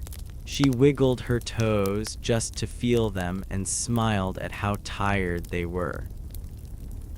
Outside, an owl hooted, its call low and smooth. The sound drifted through the walls, mixing with the fire's crackle. Beatrice closed her eyes for a moment, letting the sounds wrap around her. Her body felt like it was floating, even though she was sitting still. The tiredness was deep, but it was kind, like a hug from someone she loved. She opened her eyes, blinking slowly, and saw Etta yawn again, her mouth a little circle. Beatrice stood, her legs slow and heavy, and helped Etta to their straw bed.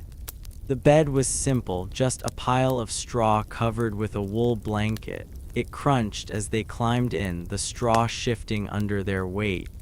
Beatrice pulled the blanket over them, its weight comforting. Etta snuggled close, her head on Beatrice's arm. The warmth of Etta's body made Beatrice feel safe, like they were two birds in a nest. Her eyes were so heavy now, like they wanted to stay closed forever.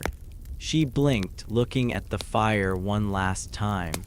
Its glow was fading, Redefine was low, just embers now, but it still warmed the room. Beatrice's body was ready to give up, to sink into the straw and let sleep take over. Her arms, back, and feet were done, their tiredness a soft weight that held her close. The village was silent outside, except for the wind and the occasional bleat from Mabel. Beatrice felt like she was part of it all, the house, the village, the night. Her body was tired, but it was a good tired, the kind that came from living fully. She let out one last sigh, cozy and long, and closed her eyes. Sleep was here, wrapping her up, and the world agreed it was time to rest. Beatrice's bed was not fancy at all. It was just a simple pile of straw packed into a wooden frame, with a rough wool blanket on top. The bed smelled like dry hay and fresh dirt, a cozy mix that reminded her of the fields. Sometimes a tiny twig or sharp straw poked her side, making her wiggle to get comfy. But when she lay down and sank into it, the bed felt like the softest spot in the whole world. The straw made a quiet crunch as she moved, and Beatrice smiled, pulling the blanket up to her chin, ready to rest. The day had been long, full of chores like carrying water, feeding her chickens, and chasing her goat, Mabel. Now the sun was gone and the village was dark and quiet. Beatrice's small house, with its wooden walls and straw roof, felt warm and safe. The fire in the hearth was low, just a few glowing embers, casting a soft orange light across the room. Her little sister, Etta, was already curled up beside her, breathing slowly, her face peaceful. Beatrice loved this moment when the world slowed down and her bed welcomed her like an old friend. The bed wasn't like the soft mattresses people have today, with fluffy pillows and smooth sheets. It was simple, made from things the village had plenty of: straw and wood. The frame was built from rough logs cut from trees in the nearby forest. Beatrice's dad had made it years ago, hammering the pieces together with iron nails. The wood was scratched and worn, but it was strong, holding the straw in place.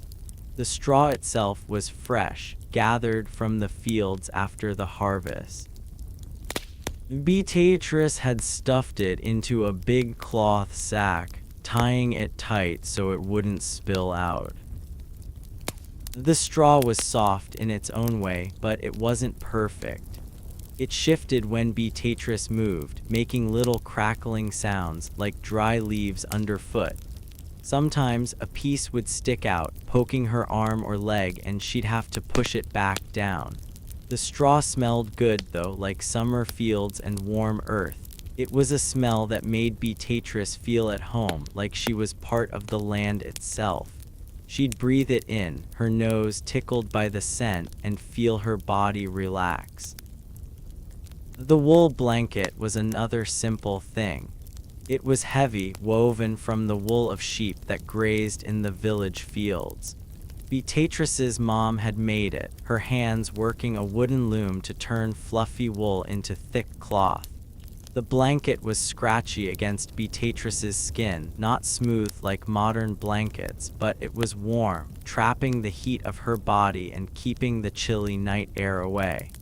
It had a few holes, worn from years of use, but Beatrice didn't mind. She'd patched them with bits of old cloth, sewing them with a bone needle and thread she'd spun herself. When Beatrice climbed into bed, the straw sank a little under her weight, molding to her shape. It wasn't fluffy like a cloud, but it was soft enough, cradling her tired body. Her arms, sore from carrying buckets, felt heavy as they rested on the blanket. Her back, achy from bending in the garden, seemed to sigh with relief as she lay flat. Her feet, tired from walking all day, wiggled under the blanket, finding a cozy spot. The bed wasn't perfect, but it worked, and that was all she needed. Etta was next to her, her small body warm and close. The bed was big enough for both of them, but they liked to snuggle together, especially on cold nights. Etta's hair tickled Beatrice's cheek, and she smiled, tucking the blanket around her sister.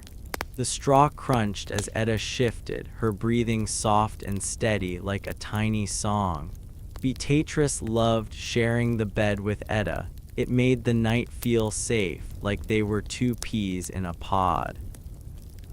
Sometimes, Mabel the goat would sneak into the house and curl up near the bed. Beatrice would hear the soft tap of her hooves on the dirt floor, then feel the warmth of Mabel's body against the wooden frame. Mabel's fur was soft, and her gentle snores added to the night's quiet sounds. Beatrice didn't mind. Mabel was family, and her presence made the bed feel even cozier, like the whole house was wrapped in warmth. The room was dark, except for the fire's faint glow. The embers popped now and then, sending tiny sparks up that faded quickly. Beatrice liked watching them, her eyes half closed as she lay in bed. The light danced on the walls, making shadows that moved like gentle waves. It was soothing, like the bed itself was rocking her to sleep. She pulled the blanket higher, feeling its weight on her chest, and let her body sink deeper into the straw. The bed smelled of more than just hay and earth. There was a hint of smoke from the fire, a warm, woody scent that clung to the blanket. Sometimes, Beatrice could smell the herbs she'd hung to dry near the hearth, mint and thyme, their sharp, fresh scents mixing with the air. These smells were part of her bed, part of her home, and they made her feel safe. She'd breathe them in, her nose buried in the blanket, and feel her worries slip away. The straw wasn't always comfortable. If Beatrice rolled too fast, a twig might jab her side, making her giggle as she pushed it away. The blanket could be itchy, especially on her neck, but she'd adjust it, tucking it just right. The bed creaked when she moved, the wooden frame groaning softly like it was tired too. But these little flaws didn't bother her. They were part of the bed's charm, like the quirks of a good friend. She'd wiggle until she found the perfect spot, the straw hugging her body, and smile at how good it felt. Outside, the village was quiet. The wind whispered through the straw roof, a soft whoosh that sounded like a lullaby. An owl hooted far away, its call deep and calm. Sometimes a dog barked in the distance, but it was a gentle sound, not sharp or loud. These noises drifted into the house, mixing with the fire's crackle and Etta's breathing. They made the bed feel like the center of a peaceful world, a place where Beatrice could let go of the day. The bed was where Beatrice felt safest. After a long day of chores, hauling water, kneading bread, chasing Mabel, her body was tired, heavy with the good kind of ache. The straw welcomed her, letting her sink into its softness even if it wasn't perfect. The blanket wrapped her up, keeping the cold away. Etta's warmth beside her was like a hug, and Mabel's snores were a funny reminder of home. This bed, with all its quirks, was hers, and it worked just fine. Sometimes, Beatrice would lie awake for a moment, staring at the ceiling. The straw roof had tiny gaps where she could see stars twinkling like little lights in the sky. She'd think about her day, all the small things she'd done, feeding the chickens, weeding the garden, laughing with Etta. The bed held her as she thought, its straw crunching softly if she shifted. Her mind would wander, soft and dreamy, until her eyes grew too heavy to stay open. The blanket was warm, but it wasn't always enough on really cold nights. Beatrice would pull it tight, curling her body to trap the heat. If it was extra chilly, she'd pile on another blanket, one made from scraps of old cloth. The extra weight felt good, like the bed was hugging her tighter. Etta would snuggle closer, her small hands grabbing the blanket, and Beatrice would smile, feeling her sister's trust. The bed was where Beatrice dreamed. As she sank into the straw, her mind would drift, painting pictures of faraway places or silly things, like Mabel flying with wings. The straw's crunch and the blanket's warmth made her feel safe, like nothing could hurt her. Her dreams were soft, full of colors and sounds from her village, the cluck of chickens, the smell of bread, the laughter of kids. The bed held her through these dreams, keeping her cozy until morning. Sometimes the bed wasn't perfect because of little surprises. A mouse might scurry across the straw, its tiny feet tickling the blanket. Beatrice would laugh, shooing it away with a gentle wave, or a gust of wind would sneak through the walls, making the blanket flutter. She'd tug it back, tucking it around her and Etta. These moments were part of life in her simple house, and the bed made them feel okay, like nothing was too big to handle. The fire's light was almost gone now, just a faint red glow. Beatrice's eyes were so heavy, like they were glued shut. The straw felt softer with every breath, the blanket heavier, the room quieter. Her body was tired from the day's work, but the bed didn't care. It welcomed her anyway, flaws and all. She moved one last time, the straw crunching, and found the perfect spot, her head nestled in a dip of hay. Etta mumbled something in her sleep, a soft jumble of words about a bird. Beatrice smiled, her lips barely moving, and patted Etta's hand. The bed held them both, its straw and blanket a cozy nest. Mabel snorted in the corner, her breath warm against the floor. The house was still, the village silent, and Beatrice felt like she was floating, carried by the bed into a gentle, sleepy world. The bed wasn't perfect, but it didn't need to be. It was hers, made with care from the village's gifts, straw, wood, wool. It smelled of home, felt like love, and sounded like rest. As Beatrice closed her eyes, the straw crunched one last time, the blanket settled, and her heart slowed. Sleep was coming, and the bed was ready, holding her tight in its simple, wonderful way. Beatrice never slept by herself. Her little sister, Etta, snuggled close, her small body curled like a puppy, whispering silly words as she drifted off. Sometimes Mabel, her goat, would creep into the house, her big, warm body pressed against the wall near the bed. Having them near made Beatrice feel safe, like a soft hug that said nobody was ever too far away. Their quiet breathing mixed together, filling the room with a gentle song of sleep. The night was dark and still in Beatrice's small village. Her house, with its wooden walls and straw roof, was cozy, lit only by the faint glow of embers in the hearth. The fire popped softly, sending tiny sparks up that faded fast. Outside, the wind hummed through the trees and an owl called, its voice low and smooth. Beatrice lay in her bed, a simple pile of straw covered with a wool blanket, feeling the warmth of Etta beside her.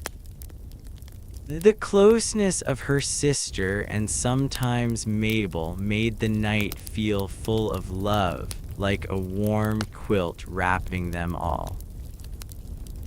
Etta was 6 years old, with messy hair and a giggle that bubbled even in her sleep. She loved to sleep close to Beatrice, her head resting on her sister's arm or her small hand clutching the blanket. Etta's breathing was soft, like a kitten, in and out, steady and calm. Sometimes she'd mumble nonsense, words like flying cow or blue tree, and Beatrice would smile, her heart light. Etta's sleepy chatter was like a little story, filling the quiet with warmth. The bed was big enough for both of them, but Etta liked to wiggle close, her knees tucked up and her toes brushing Beatrice's leg. The straw crunched when Etta moved, a faint sound that mixed with the fire's crackle. Beatrice didn't mind the crowding. Having Etta near was comforting, like knowing a friend was just a step away. On cold nights, Etta's warmth was extra nice, keeping the chill from sneaking under the blanket. Beatrice would pull the blanket higher, tucking it around Etta's shoulders, making sure her sister was snug. Mabel the goat was another bedtime guest, though she wasn't always supposed to be inside. Her shed was outside, but sometimes she'd nudge the door open with her nose and tiptoe in, her hooves tapping softly on the dirt floor. Mabel was big, with white fur and brown spots, and she'd settle near the bed, her body pressed against the wooden wall. Her warmth spread through the room like a living heater, and her slow, deep breaths added to the night's calm. Beatrice could hear Mabel's soft snorts like little puffs of air, and it made her smile. Mabel didn't always stay the whole night. If she got restless, she'd stand up, her hooves clicking, and wander back to her shed. But when she stayed, Beatrice loved it. The goat's furry bulk was a reminder of her little family, Etta, Mabel, and herself, all together in the small house. It was like the walls hugged them close, keeping them safe from the dark. Beatrice would reach out sometimes, her fingers brushing Mabel's fur, feeling its softness, and whisper, "Good night, silly goat." The closeness of Etta and Mabel wasn't just about warmth. It was about feeling connected, like they were all part of the same heartbeat. In Beatrice's village, people lived close, sharing houses, meals, and chores. Sleeping together was normal, a way to feel safe and loved. The straw bed, with its crunchy straw and scratchy blanket, was the center of that love, holding Beatrice, Etta, and sometimes Mabel in a cozy nest. Etta's presence was the most special. She was Beatrice's little sister, her best friend, and her responsibility. After their parents were gone, Beatrice took care of Etta, making sure she ate, played, and slept well. At night, when Etta curled up beside her, Beatrice felt strong, like she could protect her sister from anything. Etta's sleepy mumbles were a reminder that she was happy, safe, and dreaming. Beatrice would listen, her own eyes heavy, and feel her heart swell with love. Sometimes, Etta would roll over in her sleep, her arm flopping onto Beatrice's chest. The straw would crunch and Beatrice would giggle softly, moving Etta's arm back. Etta never woke up, she was a deep sleeper, her dreams full of adventures. Beatrice liked imagining what Etta dreamed about, maybe running through fields or talking to birds. The thought made the bed feel even warmer, like it held not just their bodies but their hopes too. Mabel's visits were less predictable. Some nights she'd stay in her shed, chewing hay and sleeping alone. But when the wind was cold or the night felt extra dark, she'd find her way inside. Beatrice would hear the door creak, then the soft thud of Mabel's hooves. The goat would sniff the air, her nose twitching, then settle by the wall, her body sinking to the floor. Her fur brushed the bed's wooden frame, and Beatrice could feel the warmth radiating from her, like a big, furry blanket. Mabel's snores were funny, not loud but deep, like a hum from her chest. They mixed with Etta's breathing and the fire's pops, creating a gentle music that filled the room. Beatrice loved this sound. It was the sound of her home, her family, her life. She'd lie still, listening, her body sinking deeper into the straw.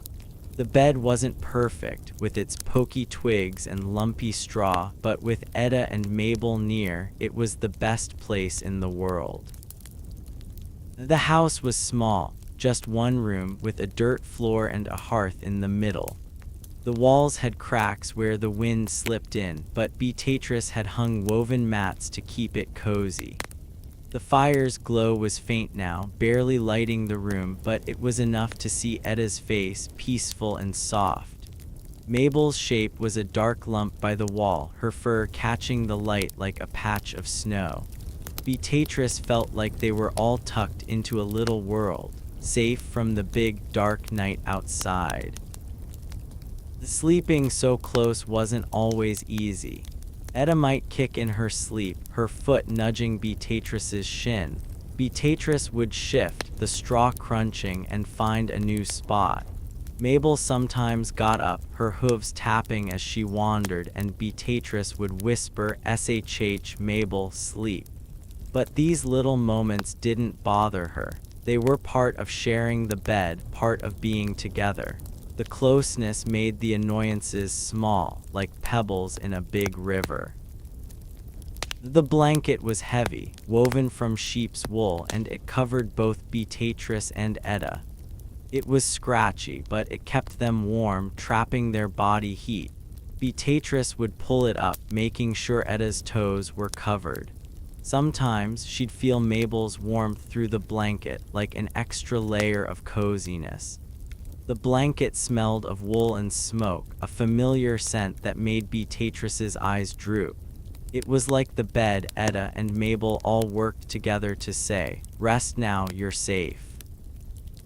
The night outside was full of sounds, but they were soft, not scary. The wind rustled the straw roof like a hand brushing hair.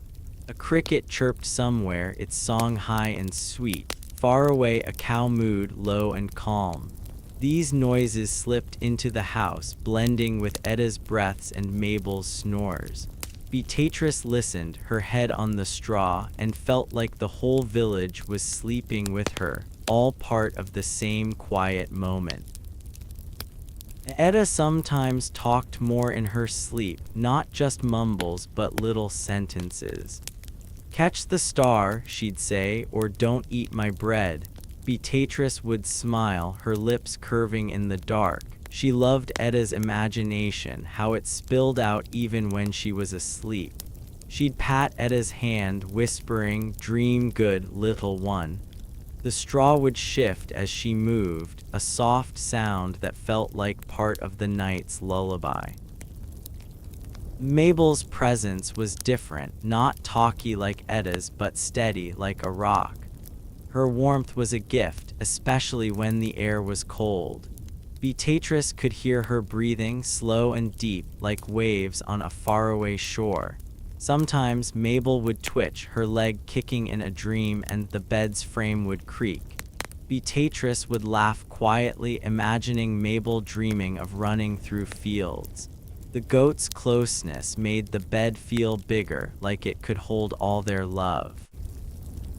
The bed itself was simple, just straw and wood, but with Etta and Mabel it was more. It was a place where Beatrice felt whole, where the day's worries melted away. Her body was tired from chores, carrying water, kneading dough, chasing Mabel, but the bed didn't care. It held her, Etta, and sometimes Mabel, its straw crunching, its blanket heavy, its warmth real. Beatrice would sink into it, her muscles soft, her heart full. Sometimes other things joined them in the night. A mouse might scurry across the floor, its tiny feet pattering. Beatrice would hear it and smile, knowing it was just looking for crumbs, or a gust of wind would push through the walls, making the blanket flutter. She'd tug it back, tucking it around Etta, and feel the bed's comfort again. These little visitors were part of her world, and the bed made them feel welcome, like friends stopping by. The fire was almost out now, just a red glow in the hearth. Its light was soft, barely touching Etta's face or Mabel's fur. Beatrice's eyes were heavy, like they wanted to stay closed. She listened to the sounds, Etta's breaths, Mabel's snores, the wind's hum, and felt her body relax. The bed was her safe place, with her sister and her goat close, their warmth and sounds weaving a gentle promise, you're never alone. The village slept outside, its houses dark, its paths empty. Beatrice felt connected to it all, like her bed was part of a bigger nest, holding everyone. Her tiredness was deep, but the closeness of Etta and Mabel made it sweet, like honey in warm milk. She pulled the blanket one last time, feeling its weight, and let her eyes close. The straw crunched softly, Etta sighed, and Mabel snorted. Sleep was here, and the bed, with its family, was perfect in its simple way. As Beatrice started to fall asleep, the night filled with its own special music. The wind moved gently, brushing the straw roof and making a soft, swishing sound. Mabel, her goat, let out little snorts as she slept nearby. Far away, an owl called with a quiet, deep hoot.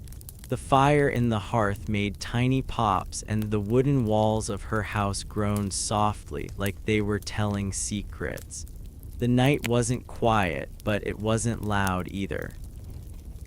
It was a gentle, natural song that hugged Beatrice with calm, helping her drift closer to sleep. Her small house, with its walls of wood and clay, felt cozy and safe. The straw roof above her rustled now and then, moved by the breeze outside. The fire's glow was faint, just a few red embers, but it warmed the room with a soft light. Beatrice lay in her straw bed, the blanket pulled up to her chin. Her little sister, Etta, was curled beside her, breathing slowly. Mabel rested against the wall, her furry body rising and falling with each sleepy snort. The night sounds wrapped around them all, like a lullaby sung by the world. The wind was the loudest sound, but it wasn't scary. It flowed over the roof, making the straw shiver with a light, hissing noise like someone sweeping with a broom. Sometimes it grew stronger, pushing against the house with a low whoosh like a big breath. Other times it softened, barely touching the roof, just a whisper that tickled the air. Beatrice liked the wind's song. It was always there, changing but steady, like a friend who never left. As she listened, her eyes half closed, and felt the wind's gentle push, rocking her towards sleep. Mabel's snorts were another part of the night's music. The goat was asleep, her head tucked down, her body warm against the wall. Every few breaths, she'd let out a little puff, a soft grunt that sounded funny and sweet.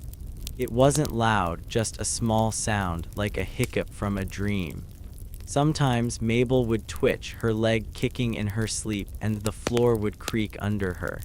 Beatrice smiled, imagining Mabel dreaming of chasing clover or jumping over a fence. The goat's noises were cozy, like a reminder that her family was close, even in the dark. The owl's hoot came from somewhere outside, maybe in the big oak tree by the well. Its call was low and smooth, like a note played on a wooden flute. Hoo-hoo, it sang, pausing, then singing again. The sound floated through the night, soft but clear, reaching Beatrice's ears through the walls. She loved the owl, picturing its round eyes and fluffy feathers. Its voice was calm, like it was telling the village to rest. Beatrice listened, her head sinking deeper into the straw, and felt the owl's song pull her closer to sleep. The fire in the hearth added its own tiny sounds. The embers glowed, and now and then one would snap, making a quick pop like a seed bursting in the sun. Sometimes a spark would jump, fizzing for a moment before fading. The fire wasn't big anymore, just a small pile of red coals, but it still spoke, its noises soft and warm. Beatrice liked the fire's pops. They were like little surprises, happy and safe, keeping the room from being too quiet. She'd listen, her breathing slow, and feel the fire's warmth mix with the night's song. The wooden walls of the house had their own voice too. As the night cooled, the logs settled, making soft creaks and groans. It was like the house was stretching, getting comfy for sleep. The sounds were gentle, not loud, like a chair squeaking when someone sits down. Sometimes a gust of wind would push the walls, and a board would moan low and deep, like it was whispering a secret. Beatrice imagined the house talking about the day, the chores, the laughter, the bread she baked. The creaks were soothing, part of her home, and they made her bed feel even cozier. Other sounds drifted in from the village, soft and far away. A dog barked once, its voice muffled, like it was dreaming of a squirrel. A cow mooed, low and sleepy, from a barn across the path. Somewhere a door shut, its latch clicking faintly as a neighbor settled in. These noises were small, barely there, but they painted a picture of the village resting, everyone tucked into their own beds. Beatrice felt connected to them, like her house was part of a big, sleepy family, all sharing the night's music. Inside the house, Edda's breathing was a steady sound, like a tiny breeze. Her chest moved up and down, each breath a soft puff that Beatrice could hear close by. Sometimes Edda would sigh, a little hum that sounded happy, like she was dreaming of something nice. Once in a while, she'd mumble silly words like jump, frog, or shiny cloud, and Beatrice would smile, her heart warm. Edda's sounds were the sweetest part of the night, like a song only for her. They made the straw bed feel like the best place in the world. The floor added its own noises too. The dirt was packed tight, but it held bits of straw and tiny pebbles that shifted sometimes. If Mabel moved, her hooves would tap, a light clack against the ground. Or if Beatrice rolled over, the bed's wooden frame would nudge the floor, making a faint scrape. These sounds were small, but they were part of the house's life, like a heartbeat under the night's bigger music. Beatrice listened, her ear pressed to the straw, and felt like the floor was singing along. Outside, the trees joined in.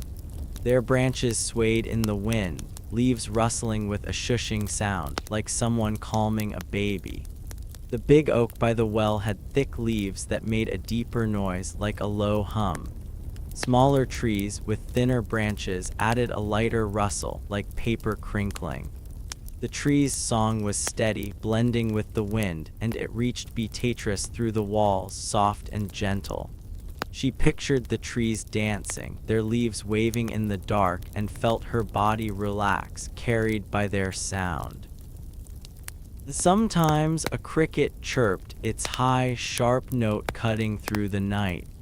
The chirps came in bursts, fast and bright, like tiny bells. Beatrice liked the crickets. They were small but brave, singing even in the dark. Their sound was happy, like they were telling stories to the stars. She'd listen, her eyes fluttering, and feel the crickets' song weave into the night's lullaby, making her bed feel like a cozy nest. The straw roof had more to say as the night went on. When the wind pushed harder, bits of straw would shift, making a scratching noise like a mouse running. If a twig fell from the roof, it might tap the ground outside, a quick, light sound. These noises were soft, barely there, but they added to the house's music, like a drum keeping a slow beat. Beatrice loved the roof's sounds. They were proof her home was alive, protecting her as she slept. The air itself seemed to hum sometimes, a low, quiet sound that wasn't really a sound at all. It was the feeling of the night, the stillness that held all the other noises together. Beatrice could sense it, like a blanket of calm over the village. It was there in the pauses between the owl's hoots, the fire's pops, and Mabel's snorts. It was the night's own breath, steady and deep, helping her sink deeper into her bed. Sometimes a bird would call, not the owl but a smaller one, maybe woken by a dream. Its chirp was quick, like a question, then gone, leaving the night quiet again. Beatrice would hear it and smile, picturing a tiny bird fluffing its feathers. The sound was a surprise, but a nice one, like a friend waving from far away. It made her bed feel part of the big world, connected to every living thing. The hearth's embers had their own tiny voices, too. As they cooled, they'd shift, making a soft hiss like a sigh from the fire. Sometimes a bit of ash would fall, a faint patter on the stone. These sounds were so small Beatrice had to listen hard to hear them, but they were there, adding to the night's gentle song. She'd focus on them, her mind slowing, and feel her body melt into the straw, ready for sleep. Mabel's movements brought more sounds. If she stretched in her sleep, her fur would brush the wall, a soft scrape like a broom on wood. Her hooves might tap if she shifted, a light click that echoed in the quiet room. Once in a while, she'd let out a bigger snort, almost a grunt, and Beatrice would giggle, her lips barely moving. Mabel's noises were funny, but they were home, and they made the night feel full of life. Eda's mumbles kept coming, little bursts of words that didn't make sense but felt sweet. Run, rabbit, she'd say, or big apple.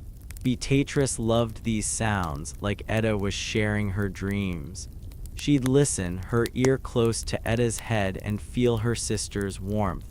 The straw crunched softly as she adjusted the blanket, tucking it around Eda's chin. Eda's voice was a treasure, making the bed a place of love and rest. The wind sometimes carried sounds from farther away, a stream gurgling over rocks, its water splashing lightly. The stream was near the edge of the village, and its noise was faint, like a whisper. Beatrice could just hear it, a steady trickle that felt peaceful, like the night was washing itself clean. She'd picture the water, shiny under the stars, and feel her eyes grow heavy, the sound pulling her towards sleep. A cat might meow, soft and quick, from a neighbor's yard. The sound was sharp but not loud, like a question in the dark. Beatrice would hear it and think of the gray cat that liked to nap by the well. Its meow was a small part of the night, a note in the big song, and it made her smile, her face soft against the straw. The cat's voice was like a friend saying good night. The walls creaked again, settling as the night grew colder. The wood seemed to sigh its groans long and low, like it was tired too. Beatrice liked these sounds, they were the house's way of joining the lullaby. She'd listen, her body still, and feel the walls around her, strong and safe. The creaks were gentle, like the house was humming to itself, happy to hold her and Eda. Sometimes a leaf would blow against the house, tapping the wall with a light tick. It was a small sound, easy to miss, but Beatrice heard it, her ears tuned to the night. She'd picture the leaf, brown and crinkly, dancing in the wind. The tap was like a hello from the trees, a reminder that the world outside was alive, even in the dark. It made her bed feel like part of something bigger, connected to the earth. The fire's last ember might pop, a final snap before it went quiet. The sound was tiny, but it stood out in the still room like a star blinking. Beatrice would hear it and know the fire was resting too, its job done for the night. The hearth's silence was soft, letting the other sounds, wind, owl, Mabel, take over. She'd breathe slowly, feeling the night's music wrap her tighter. Eda's breathing changed sometimes, getting a little faster, like she was dreaming of running. Then it would slow again, steady and calm. Beatrice loved this sound, so close and real. It was like Eda's heart was talking, saying she was safe and happy. The straw shifted as Beatrice moved closer, her arm around Eda, and the bed felt like a warm hug, holding them both.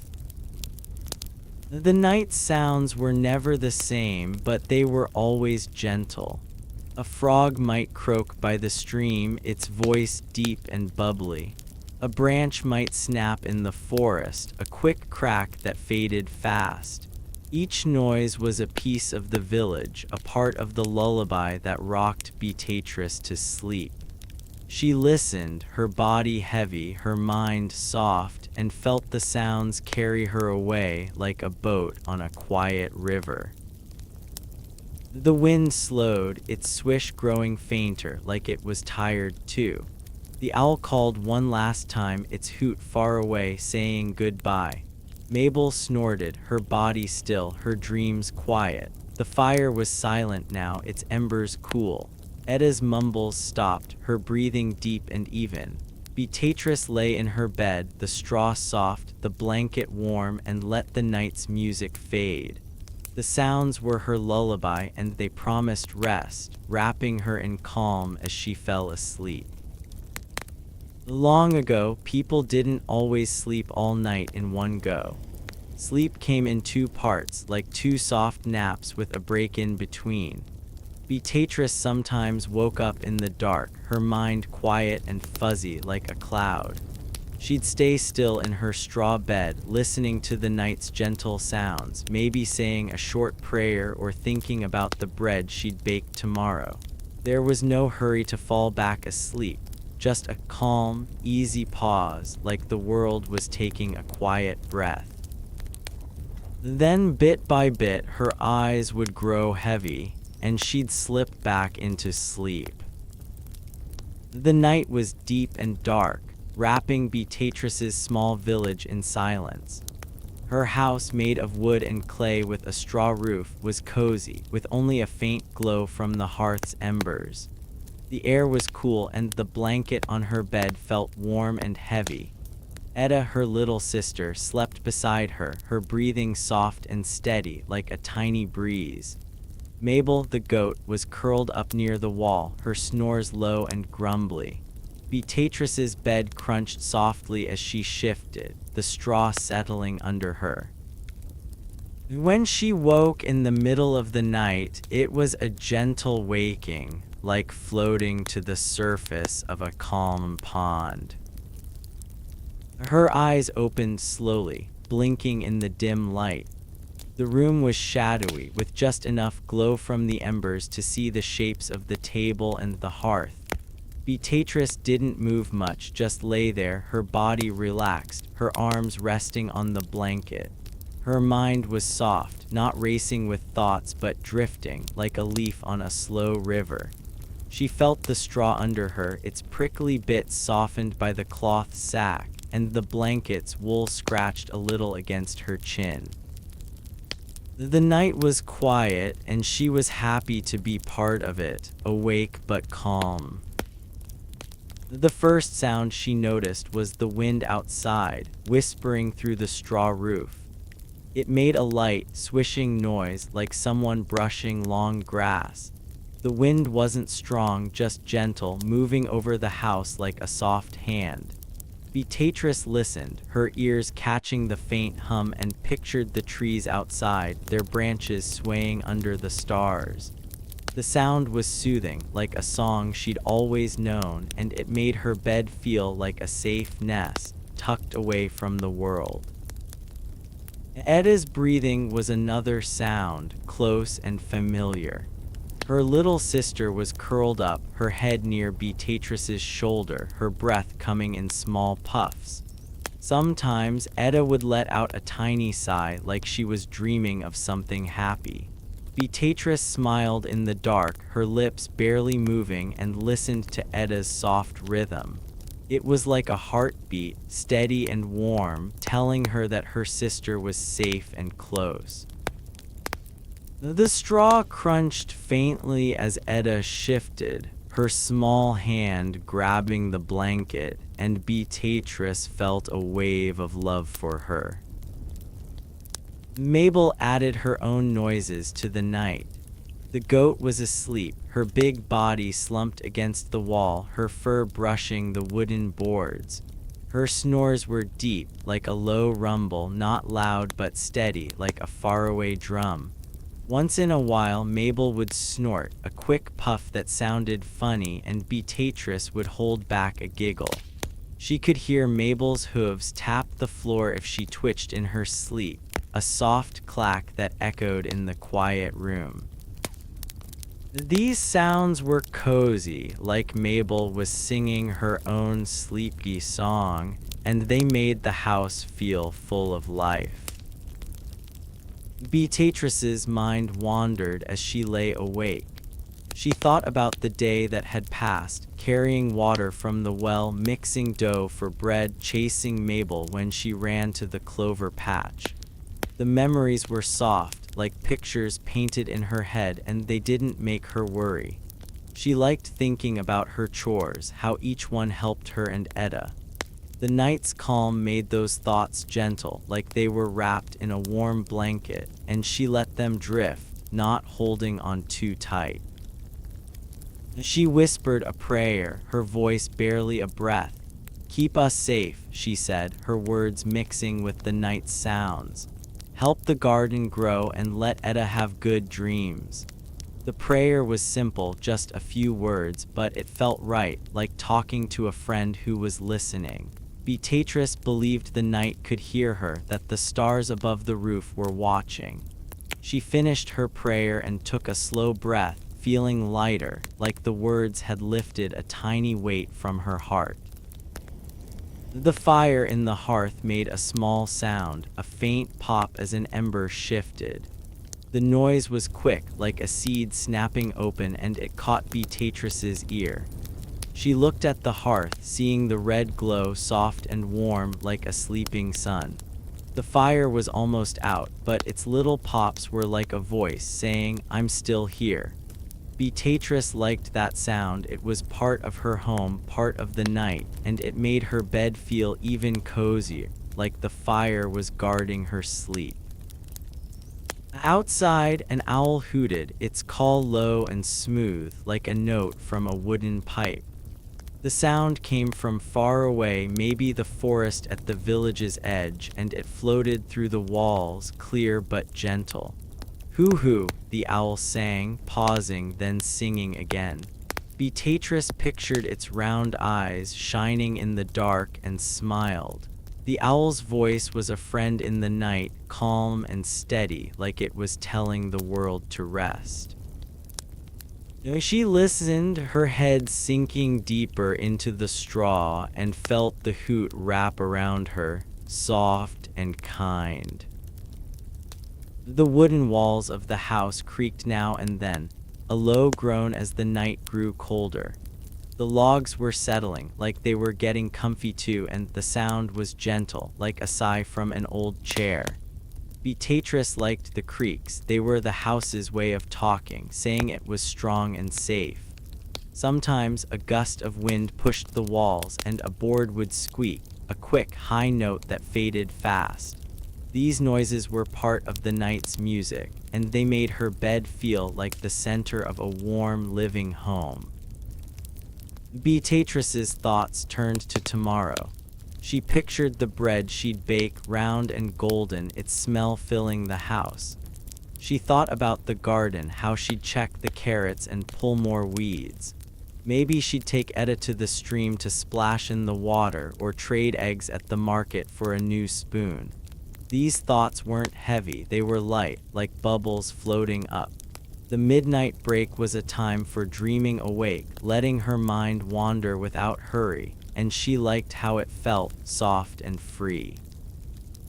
The straw in her bed crunched as she moved, just a little, to find a comfier spot. The sound was faint, like dry leaves underfoot, and it mixed with the night's other noises. The blanket was heavy, its wool scratchy but warm, and Beatrice pulled it higher, tucking it around her neck. The straw smelled of hay and earth, a cozy scent that reminded her of the fields. She breathed it in, her nose tickled, and felt her body relax, sinking deeper into the bed's soft embrace. Etta mumbled something in her sleep, a jumble of words like shiny rock or jump high. Beatrice smiled, her eyes soft in the dark. Etta's voice was sweet, like a little bell, and it made the night feel alive with her sister's dreams. She reached out, her fingers brushing Etta's hand, and felt the warmth of her small palm.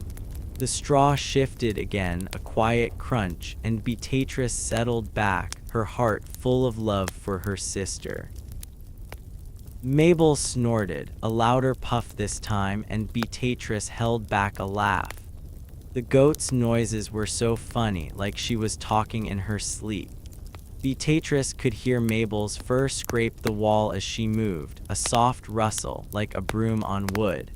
The goat's warmth spread through the room, making the bed feel even cozier, like a big hug from her furry friend.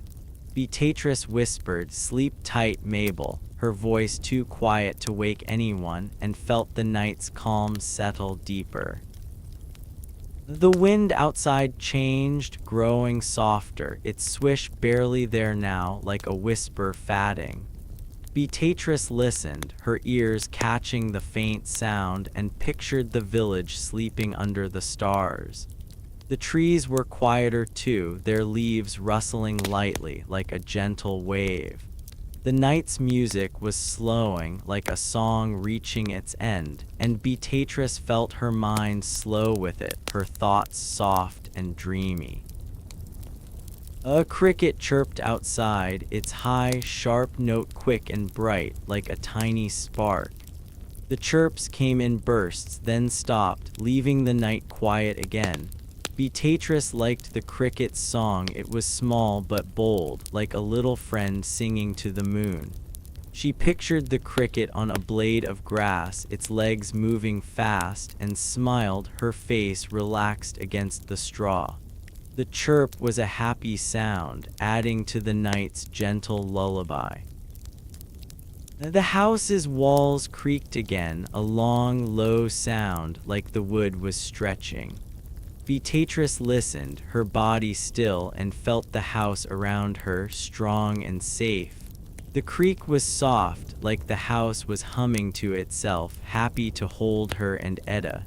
She pictured the logs, rough and sturdy, and felt grateful for her home, its noises a part of the night's song that rocked her towards sleep. Sometimes a leaf would tap the wall outside, blown by the wind, making a light tick like a pebble falling. The sound was small, but Beatrice heard it, her ears tuned to the night.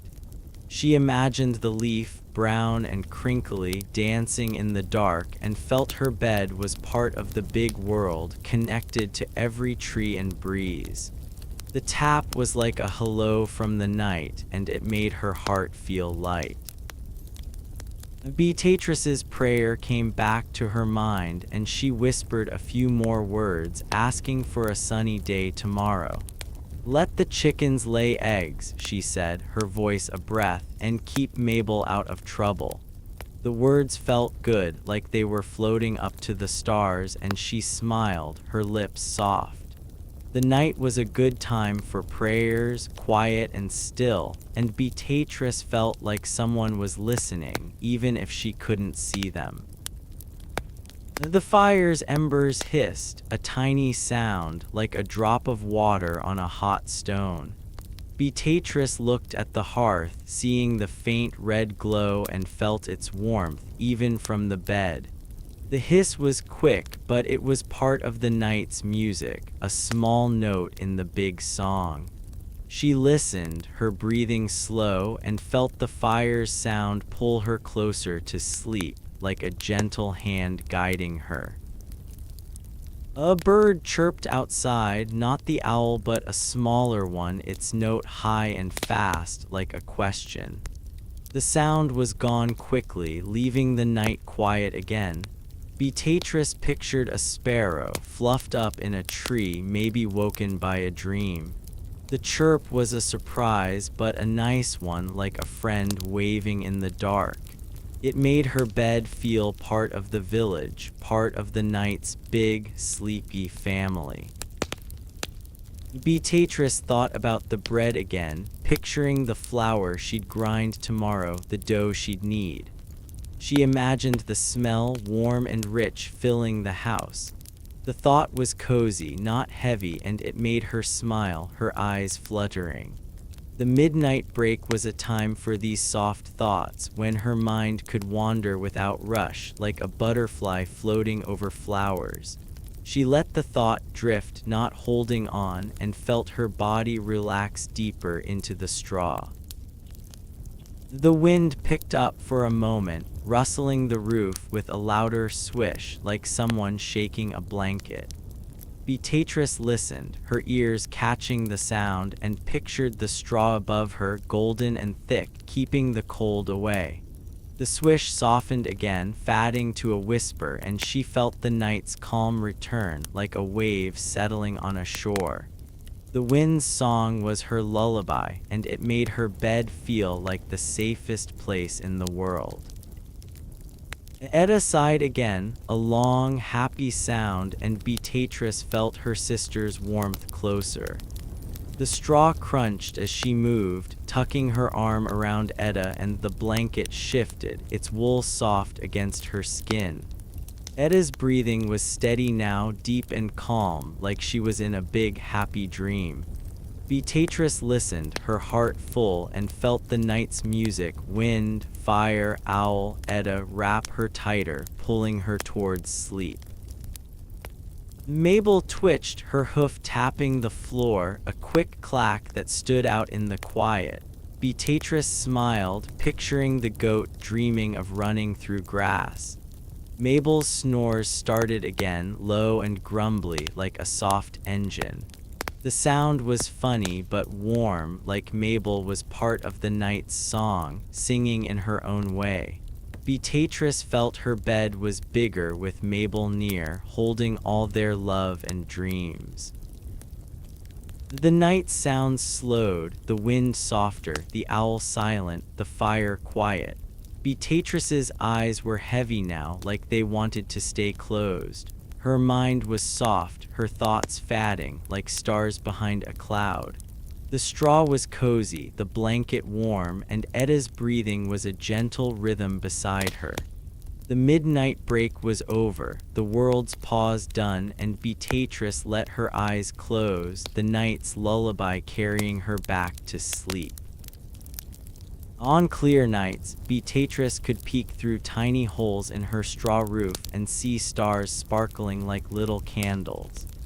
They blinked and glowed, so far away in the big sky but feeling close, like they were hanging just above her bed. The sky seemed alive, like it was watching over her with kind, quiet eyes as she snuggled deeper into her straw mattress and drifted toward sleep. The darkness wasn't empty or scary. It was full of soft magic, a gentle wonder that hugged her close and carried her into dreams. Beatrice's house was small and simple, with walls made of wood and clay and a roof of thick golden straw. At night, it felt like a warm nest, holding her, her little sister Etta, and sometimes their goat, Mabel. The fire in the hearth was low, just a few red embers glowing softly, spreading a faint light across the room. The air was cool, and the wool blanket on her bed was cozy, smelling of sheep and a bit of smoke. Etta slept right beside her, her breathing soft like a baby bird's, and Mabel's snores rumbled gently from her spot by the wall. But tonight, the stars were the special part, twinkling through the roof's gaps, calling Beatrice to look up and feel the sky's love. As she lay still, her head resting on the straw, which made a quiet crunch when she moved. The blanket was tucked under her chin, its weight heavy and comforting, like a big warm hug. Her eyes found the small holes in the roof, no bigger than a pea, where bits of straw had shifted over time. Through those holes, the stars shone bright and clear, like tiny drops of light in a deep, dark pool. Beatrice smiled, her lips soft in the shadows, and felt like the stars were her friends, glowing just for her, making her bed feel special. The stars didn't stay still. They twinkled, some shining bright, then fading a little, then bright again, like they were playing a game. One star might glow stronger, like it was winking, while another stayed small and shy. Beatrice watched, her eyes half open, and imagined the stars were whispering stories, maybe about faraway lands or happy dreams. The sky was so big, covering her village and stretching far beyond, but the stars made it feel close, like a soft curtain of light draped over her house. She felt safe, like the sky was a giant hand holding her gently. The darkness wasn't lonely. It was full of life, like a big, quiet world that held the stars, the wind, and the soft noises of her home. Beatrice felt the sky's magic, like it was alive, its darkness a kind friend rocking her to sleep. She breathed slowly, her chest moving up and down, and let the stars' glow fill her mind with wonder. They were so far away, but they felt near, like she could stretch her hand and touch them, their light warm on her fingertips. The night was a gift, and the stars were its brightest treasure. Her bed was plain, just straw stuffed into a cloth sack, set in a wooden frame her dad had made long ago. It wasn't soft like beds today, but it was cozy, shaping itself to her body as she sank into it. The straw smelled fresh like hay and warm earth, a clean scent that reminded her of fields after the harvest. Sometimes a small twig poked her side and she'd wiggle to get comfy, the straw crackling under her. The blanket was a bit scratchy, woven from sheep's wool, but it kept her warm, holding in the heat of her body and Etta's. With the stars shining above, the bed felt like a magical place, like it was floating under the sky. Etta's breathing was a gentle sound beside her, a soft in and out that mixed with the night's calm. Her little sister was curled up tight, her head close to Beatrice's arm, her small hand grabbing the blanket. Sometimes Etta would mumble silly words in her sleep, like star kite or dance fast, and Beatrice would smile, picturing Etta dreaming of flying among the stars. The straw shifted with a faint crunch as Etta moved, and Beatrice pulled the blanket higher, making sure her sister was snug. Etta's warmth was like a tiny candle, making the bed feel even cozier under the starry sky. Mabel was close by, her big body slumped against the wall, her white fur catching the soft light from the embers. Her snores were deep and grumbly, like a low hum from her chest. Every now and then she'd let out a quick snort, a funny puff that made Beatrice hold back a giggle. Mabel's hooves tapped the dirt floor if she twitched in her sleep, a light clack that echoed in the quiet room. The goat's warmth spread through the air like a big, furry hug, and it made the bed feel full of family, all sleeping under the same starry roof. Sometimes, Beatrice could see a bit of the moon through a roof gap, its pale light glowing like a smooth stone. The moon was soft, not bright like the sun, but gentle, like a quiet friend watching over the village. She'd look at it, her eyes relaxed, and feel like the moon was smiling, its light blending with the stars to make the night shine. The moon didn't show up every night, clouds might cover it. But when it was there, it made her bed feel special, like it was touched by the sky's glow. She'd breathe in, feeling the cool air, and let the moon's light calm her heart.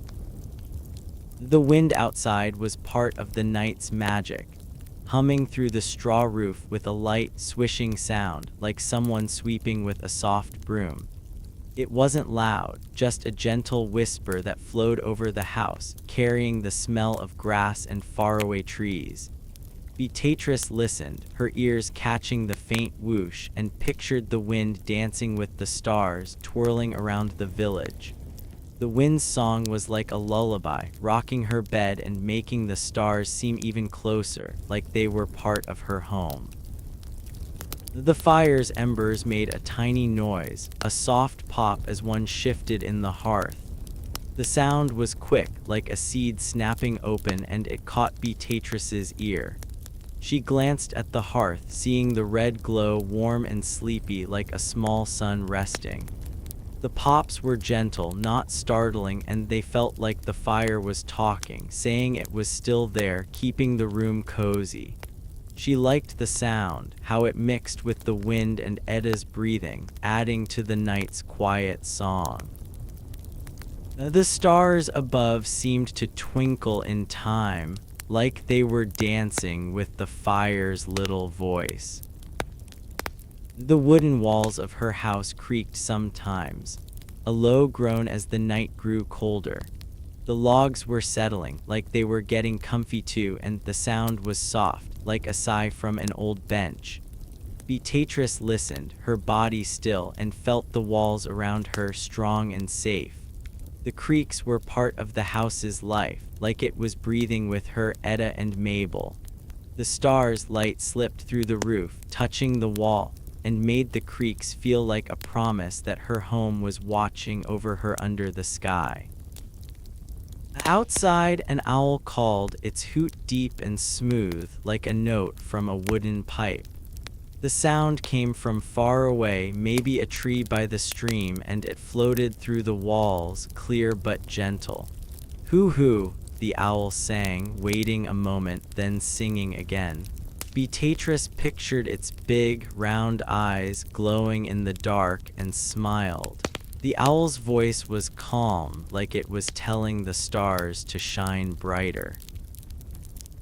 She listened, her head sinking deeper into the straw, and felt the hoot blend with the stars' light, wrapping her in a soft, sleepy hug.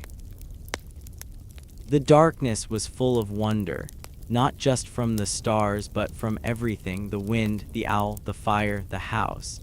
Beatrice felt it, like the sky was a big, kind hand holding her village, her home, her bed. The stars were the brightest part, their twinkling like a gift, making the darkness feel alive and warm. She breathed slowly, her chest soft, and let the sky's magic fill her heart, carrying her closer to sleep. The night was a treasure, and her bed under the stars was the best place to feel it. Sometimes, a star seemed to move, streaking across the sky like a quick spark. Beatrice would see it through a roof gap, her eyes wide for a second, and feel a little thrill, like the sky was showing off. She'd heard stories that falling stars were wishes, and she'd think one in her mind, maybe for a sunny day or for Edda to find a new flower. The star's light vanished fast, but it left a warm feeling, like the sky had shared a secret. She'd settle back, the straw crunching, and feel the bed hold her tighter under the starry sky. Before going to bed, Beatrice ate a simple meal that warmed her from the inside. It was pottage, a thick, hot stew made of barley grains, onions, and any herbs she'd picked from her garden. The stew filled her stomach, heavy and cozy, like a soft stone settling inside her. She drank watered ale, a drink with a slight bitter taste that felt gentle on her throat. The meal's warmth spread through her body like a hug from the hearth, making her eyes feel heavy and ready for sleep. The evening was quiet in Beatrice's small village. Her house, with wooden walls and a straw roof, glowed softly from the fire in the hearth. The flames were low, just a pile of glowing embers, but they kept the room snug. Outside, the sky was dark, dotted with stars that peeked through tiny gaps in the roof. Etta, her little sister, sat close by, her legs swinging as she waited for her bowl. Mabel, their goat, was in her shed outside, but her soft bleats could sometimes be heard, like she was saying good night. Beatrice loved this time of day when the world slowed down and a warm meal made everything feel right. The pottage was cooking in a clay pot over the fire. Beatrice had started it earlier when the sun was still setting. She poured barley grains into the pot, watching them sink into the water. The grains were small and hard, like little beads, but they'd soften as they cooked, turning into a thick, chewy stew. She added an onion, chopped into small pieces with her knife, its sharp smell tickling her nose. From her garden, she'd picked a handful of herbs, mint for a fresh, cool taste, and thyme for a warm, earthy flavor. She crumbled the herbs into the pot, their green bits floating on the bubbling water. Now the pottage was ready, its steam rising in soft curls that carried a rich, savory smell. Beatrice stirred it with a wooden spoon, the broth swirling, thick and golden from the barley. The onions had turned soft, almost melting into the stew, and the herbs gave it a cozy, garden-fresh scent. She leaned over the pot, breathing in the warmth, and felt her stomach rumble, eager for the meal. The smell was like a promise, telling her that rest was near and the day's work was done. She scooped the pottage into 2 wooden bowls, one for her and one for Etta. The bowls were simple, carved from oak, with smooth edges worn from years of use. Beatrice was careful not to spill, holding the hot pot with a cloth so it wouldn't burn her hands. The stew looked hearty, its surface dotted with bits of onion and herb, and it steamed in the cool air. She set Etta's bowl on the table, where her sister was waiting, her eyes big and hungry. "This smells good, Bea," Etta said, her voice soft but excited. Beatrice smiled, her heart warm, and handed Etta a wooden spoon. They sat by the fire, the embers casting a gentle glow on their faces. Beatrice's bowl was warm in her hands, its heat spreading through her fingers, chasing away the evening's chill. She took a small spoonful of pottage, blowing on it to cool it down. The stew was hot, but not too hot, and it tasted rich and filling, with the barley chewy and the onions sweet.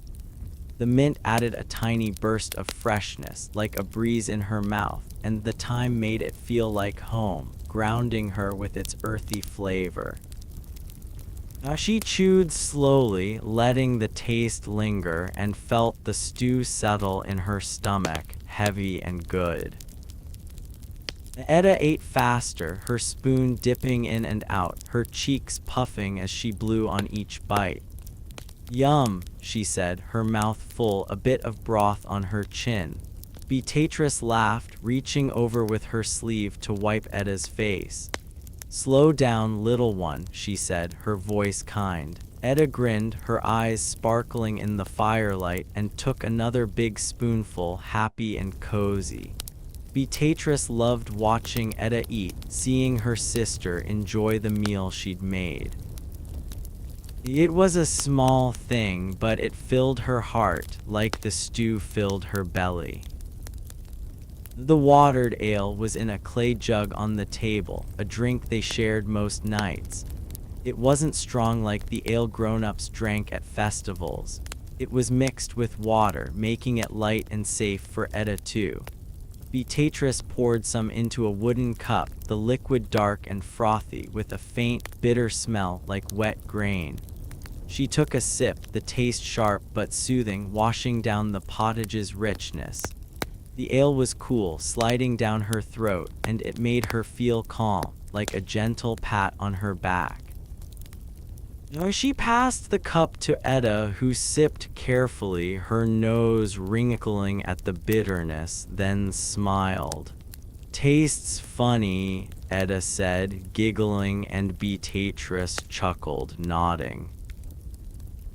The meal wasn't fancy, but it was perfect for Beatrice. In her village, food was simple, made from what the land gave: grains from the fields, onions and herbs from gardens, water from the well. Pottage was a dish everyone ate, easy to make and filling for long days of work. Beatrice liked its warmth, how it sat heavy in her stomach, making her body feel grounded, like it was rooted to the earth. The ale's slight bite was a nice balance, waking her tongue while the stew soothed her.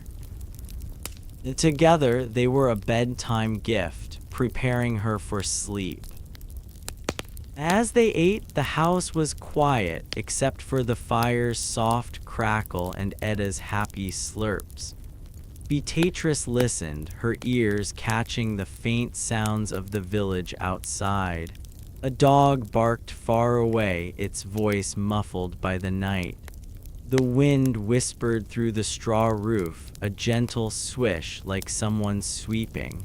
An owl hooted, its call low and smooth, like a lullaby from the trees.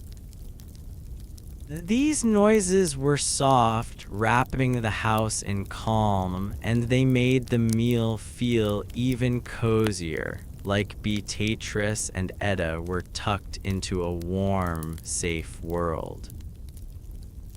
The pottage warmed Beatrice from the inside, spreading through her chest and down to her toes.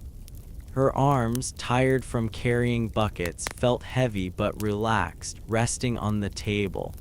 Her back, achy from bending in the garden, seemed to soften, the stew's heat easing its tightness. Her eyes, which had been open all day, started to droop, like they were ready to close. The meal was doing its job, telling her body it was time to rest, time to let the day go. As she took another spoonful, savoring the barley's chewiness, and felt a sleepy smile spread across her face. Edda was slowing down now, her bowl half empty, her spoon moving lazily. "Full," she mumbled, her eyelids heavy, her head leaning toward Beatrice's shoulder. Beatrice set her own bowl down and wrapped an arm around Edda, feeling her sister's warmth. "You did good," she said, kissing Edda's forehead. She took Edda's bowl and scraped the leftover pottage back into the pot. It would be breakfast tomorrow, warmed over the fire. In their house, nothing went to waste, and every bite was a treasure.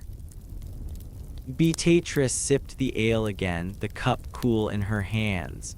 The bitterness was gentle, like a reminder of the day's work, but it also felt like a signal to relax. She looked around the room, the fire's glow dancing on the walls, the shadows soft and kind.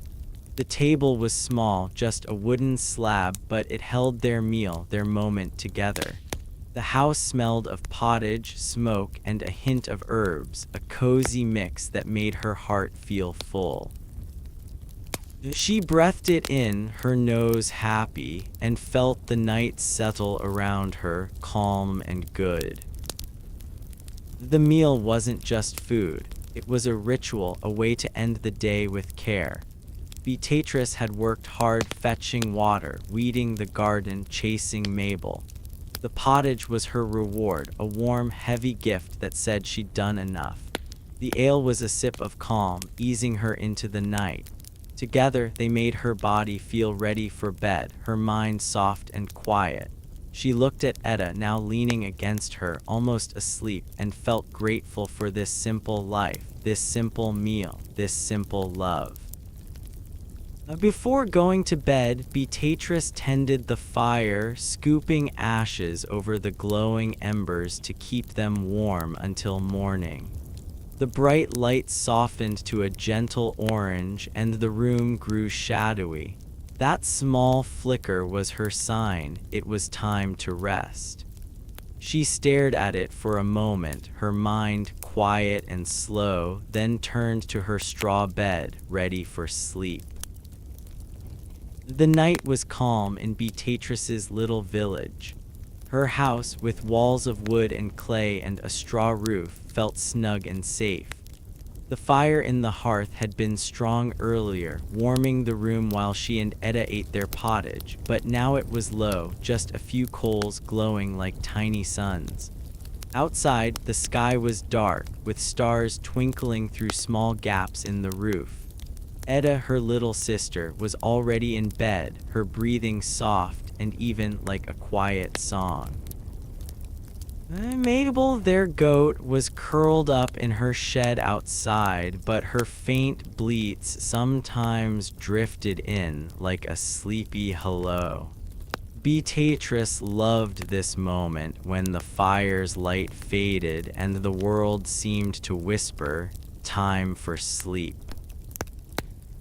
She knelt by the hearth, the stone floor cool under her knees. The fire was small now, its embers red and warm, nestled in a bed of gray ash. Beatrice picked up a wooden scoop, its handle smooth from years of use, and carefully lifted ashes from the hearth's edge. She sprinkled them over the embers, watching the gray dust settle like a soft blanket. The embers dimmed a little, their glow turning from bright red to a deeper orange, but they didn't go out. She added more ashes, gentle and slow, making sure the coals stayed alive, ready to spark again when she woke. The ashes were light, like fluffy snow, and they made a faint rustling sound as they fell, like dry leaves. Beatrice liked the sound. It was quiet, part of the night's peace, and it meant her house would stay warm. She moved carefully, her hands steady, so she wouldn't bury the embers too deep. If she covered them just right, they'd smolder all night, keeping a tiny bit of heat in the room. She's learned this from her mom, who showed her how to bank a fire when she was little, and now it was her job, a small but important one. As the embers faded, the room grew darker, the shadows stretching across the walls. The fire's glow had lit everything before Etta's bowl on the table, the clay jug of watered ale, the woven mat by the door. Now those things were just shapes in the dim light, soft and blurry. Beatrice felt the darkness wrap around her, not scary but cozy, like a big, soft cloak. The orange flicker from the embers was small, but it was enough, like a candle saying, "Rest now, I'll be here." She sat back on her heels, the scoop still in her hand, and watched the fire for a moment. The embers pulsed, their light growing and shrinking like they were breathing. A tiny spark popped, quick and bright, then vanished, leaving a faint crackle in the air. Beatrice smiled, her eyes soft, and felt her thoughts slow, like a stream calming after a busy day. The fire was her friend, warming her home, cooking her food, and now it was resting too, its flicker telling her it was time to do the same. The room was cooler now, the fire's heat fading as the embers hid under their ash blanket. Beatrice felt the chill on her arms, her tunic thin against the night air. She rubbed her hands together, the ash dust rough on her palms, and stood up, her knees creaking a little from kneeling. Her body was tired, her arms heavy from carrying water, her back sore from weeding the garden, her feet achy from chasing Mabel. The fire's dim glow was her signal to let it all go, to sink into her bed and let sleep take over. She glanced at Etta, who was curled in the straw bed, the wool blanket pulled up to her nose. Etta's face was peaceful, her mouth open just a bit, her breathing like a gentle puff of wind. The faint light from the embers touched her cheek, making it glow like a peach. Beatrice's heart warmed, like the fire had left a spark inside her. She loved Etta so much, and seeing her safe and sleepy made the day's hard work feel worth it. As she tiptoed closer, careful not to wake her, and tucked the blanket tighter around Etta's shoulders, the wool scratchy but warm. The house was quiet, except for small sounds that filled the night. The straw roof rustled as a breeze slipped over it, a soft swish like someone brushing grass. The wooden walls creaked, a low groan as the night grew colder, like the house was settling down too. Outside, an owl hooted, its call deep and smooth, like a lullaby from the trees. These noises were gentle, part of the village's nighttime song, and they made Beatrice feel like her house was alive, resting with her under the stars. She set the scoop by the hearth, its wooden handle clunking softly against the stone. The embers flickered one more time, a tiny burst of light, like a star blinking. Beatrice watched it, her eyes heavy, and felt her mind grow softer, like a cloud drifting. The fire's glow was her last chore of the day, her way of saying goodnight to the house. She took a slow breath, the air smelling of smoke and ash, with a hint of the pottage they'd eaten earlier, and felt her body relax, ready for bed. Her bed was simple, just a pile of straw and a cloth sack set in a wooden frame. It wasn't soft like modern beds, but it was cozy, molding to her body when she lay down. She walked to it, her slippers scuffing the dirt floor, a faint scrape in the quiet. The straw crunched as she climbed in, the sound like dry leaves underfoot. She pulled the blanket over her, its wool heavy and warm, smelling of sheep and a bit of earth. The bed felt like a nest, holding her close, and the fire's faint flicker made it even cozier, like a tiny light guarding her sleep. Etta shifted in her sleep, mumbling something silly like "chase the moon" or "soft bread." Beatrice smiled, her lips barely moving, and rested her hand on Etta's arm, feeling her sister's warmth. The straw crunched again as she settled, finding a comfy spot where no twigs poked her. Her body was heavy, her arms and legs sinking into the straw like they were part of it. The fire's orange glow was soft, barely reaching the bed, but it was enough to make her feel safe, like the house was watching over her. The village outside was still, its sounds faint but clear. A dog barked once far away, its voice muffled, like it was dreaming. The wind hummed, a low whoosh that moved through the trees, carrying the smell of grass and pine. A cricket chirped, its high, sharp note quick and bright, like a tiny bell. These sounds mixed with the house's noises, the roof's rustle, the walls' creak, the fire's faint pop, and made Beatrice feel like she was part of a big, sleepy world, all resting together. She looked at the fire one last time, the embers glowing under their ash cover like a secret light. The flicker was small, but it was steady, promising warmth for morning. Beatrice's eyes were heavy now, like they wanted to stay closed. Her thoughts were slow, drifting to the day she'd had, fetching water, kneading dough, laughing with Etta. The fire's glow was her signal that it was over, that she'd done enough. She let out a soft sigh, cozy and long, and turned her head, her cheek pressing into the straw. The blanket was warm, trapping her body's heat, and the straw smelled fresh, like the fields where it grew. Beatrice felt her breathing slow, matching Etta's gentle rhythm. The fire's flicker was fading, the room darker, but it wasn't scary, it was peaceful, like the night was hugging her. She thought of Mabel, probably snoring in her shed, and smiled, picturing the goat's furry face. Her house, her family, her fire, they were all here, safe and quiet, under the starry sky. Beatrice had her own little ways to get ready for bed.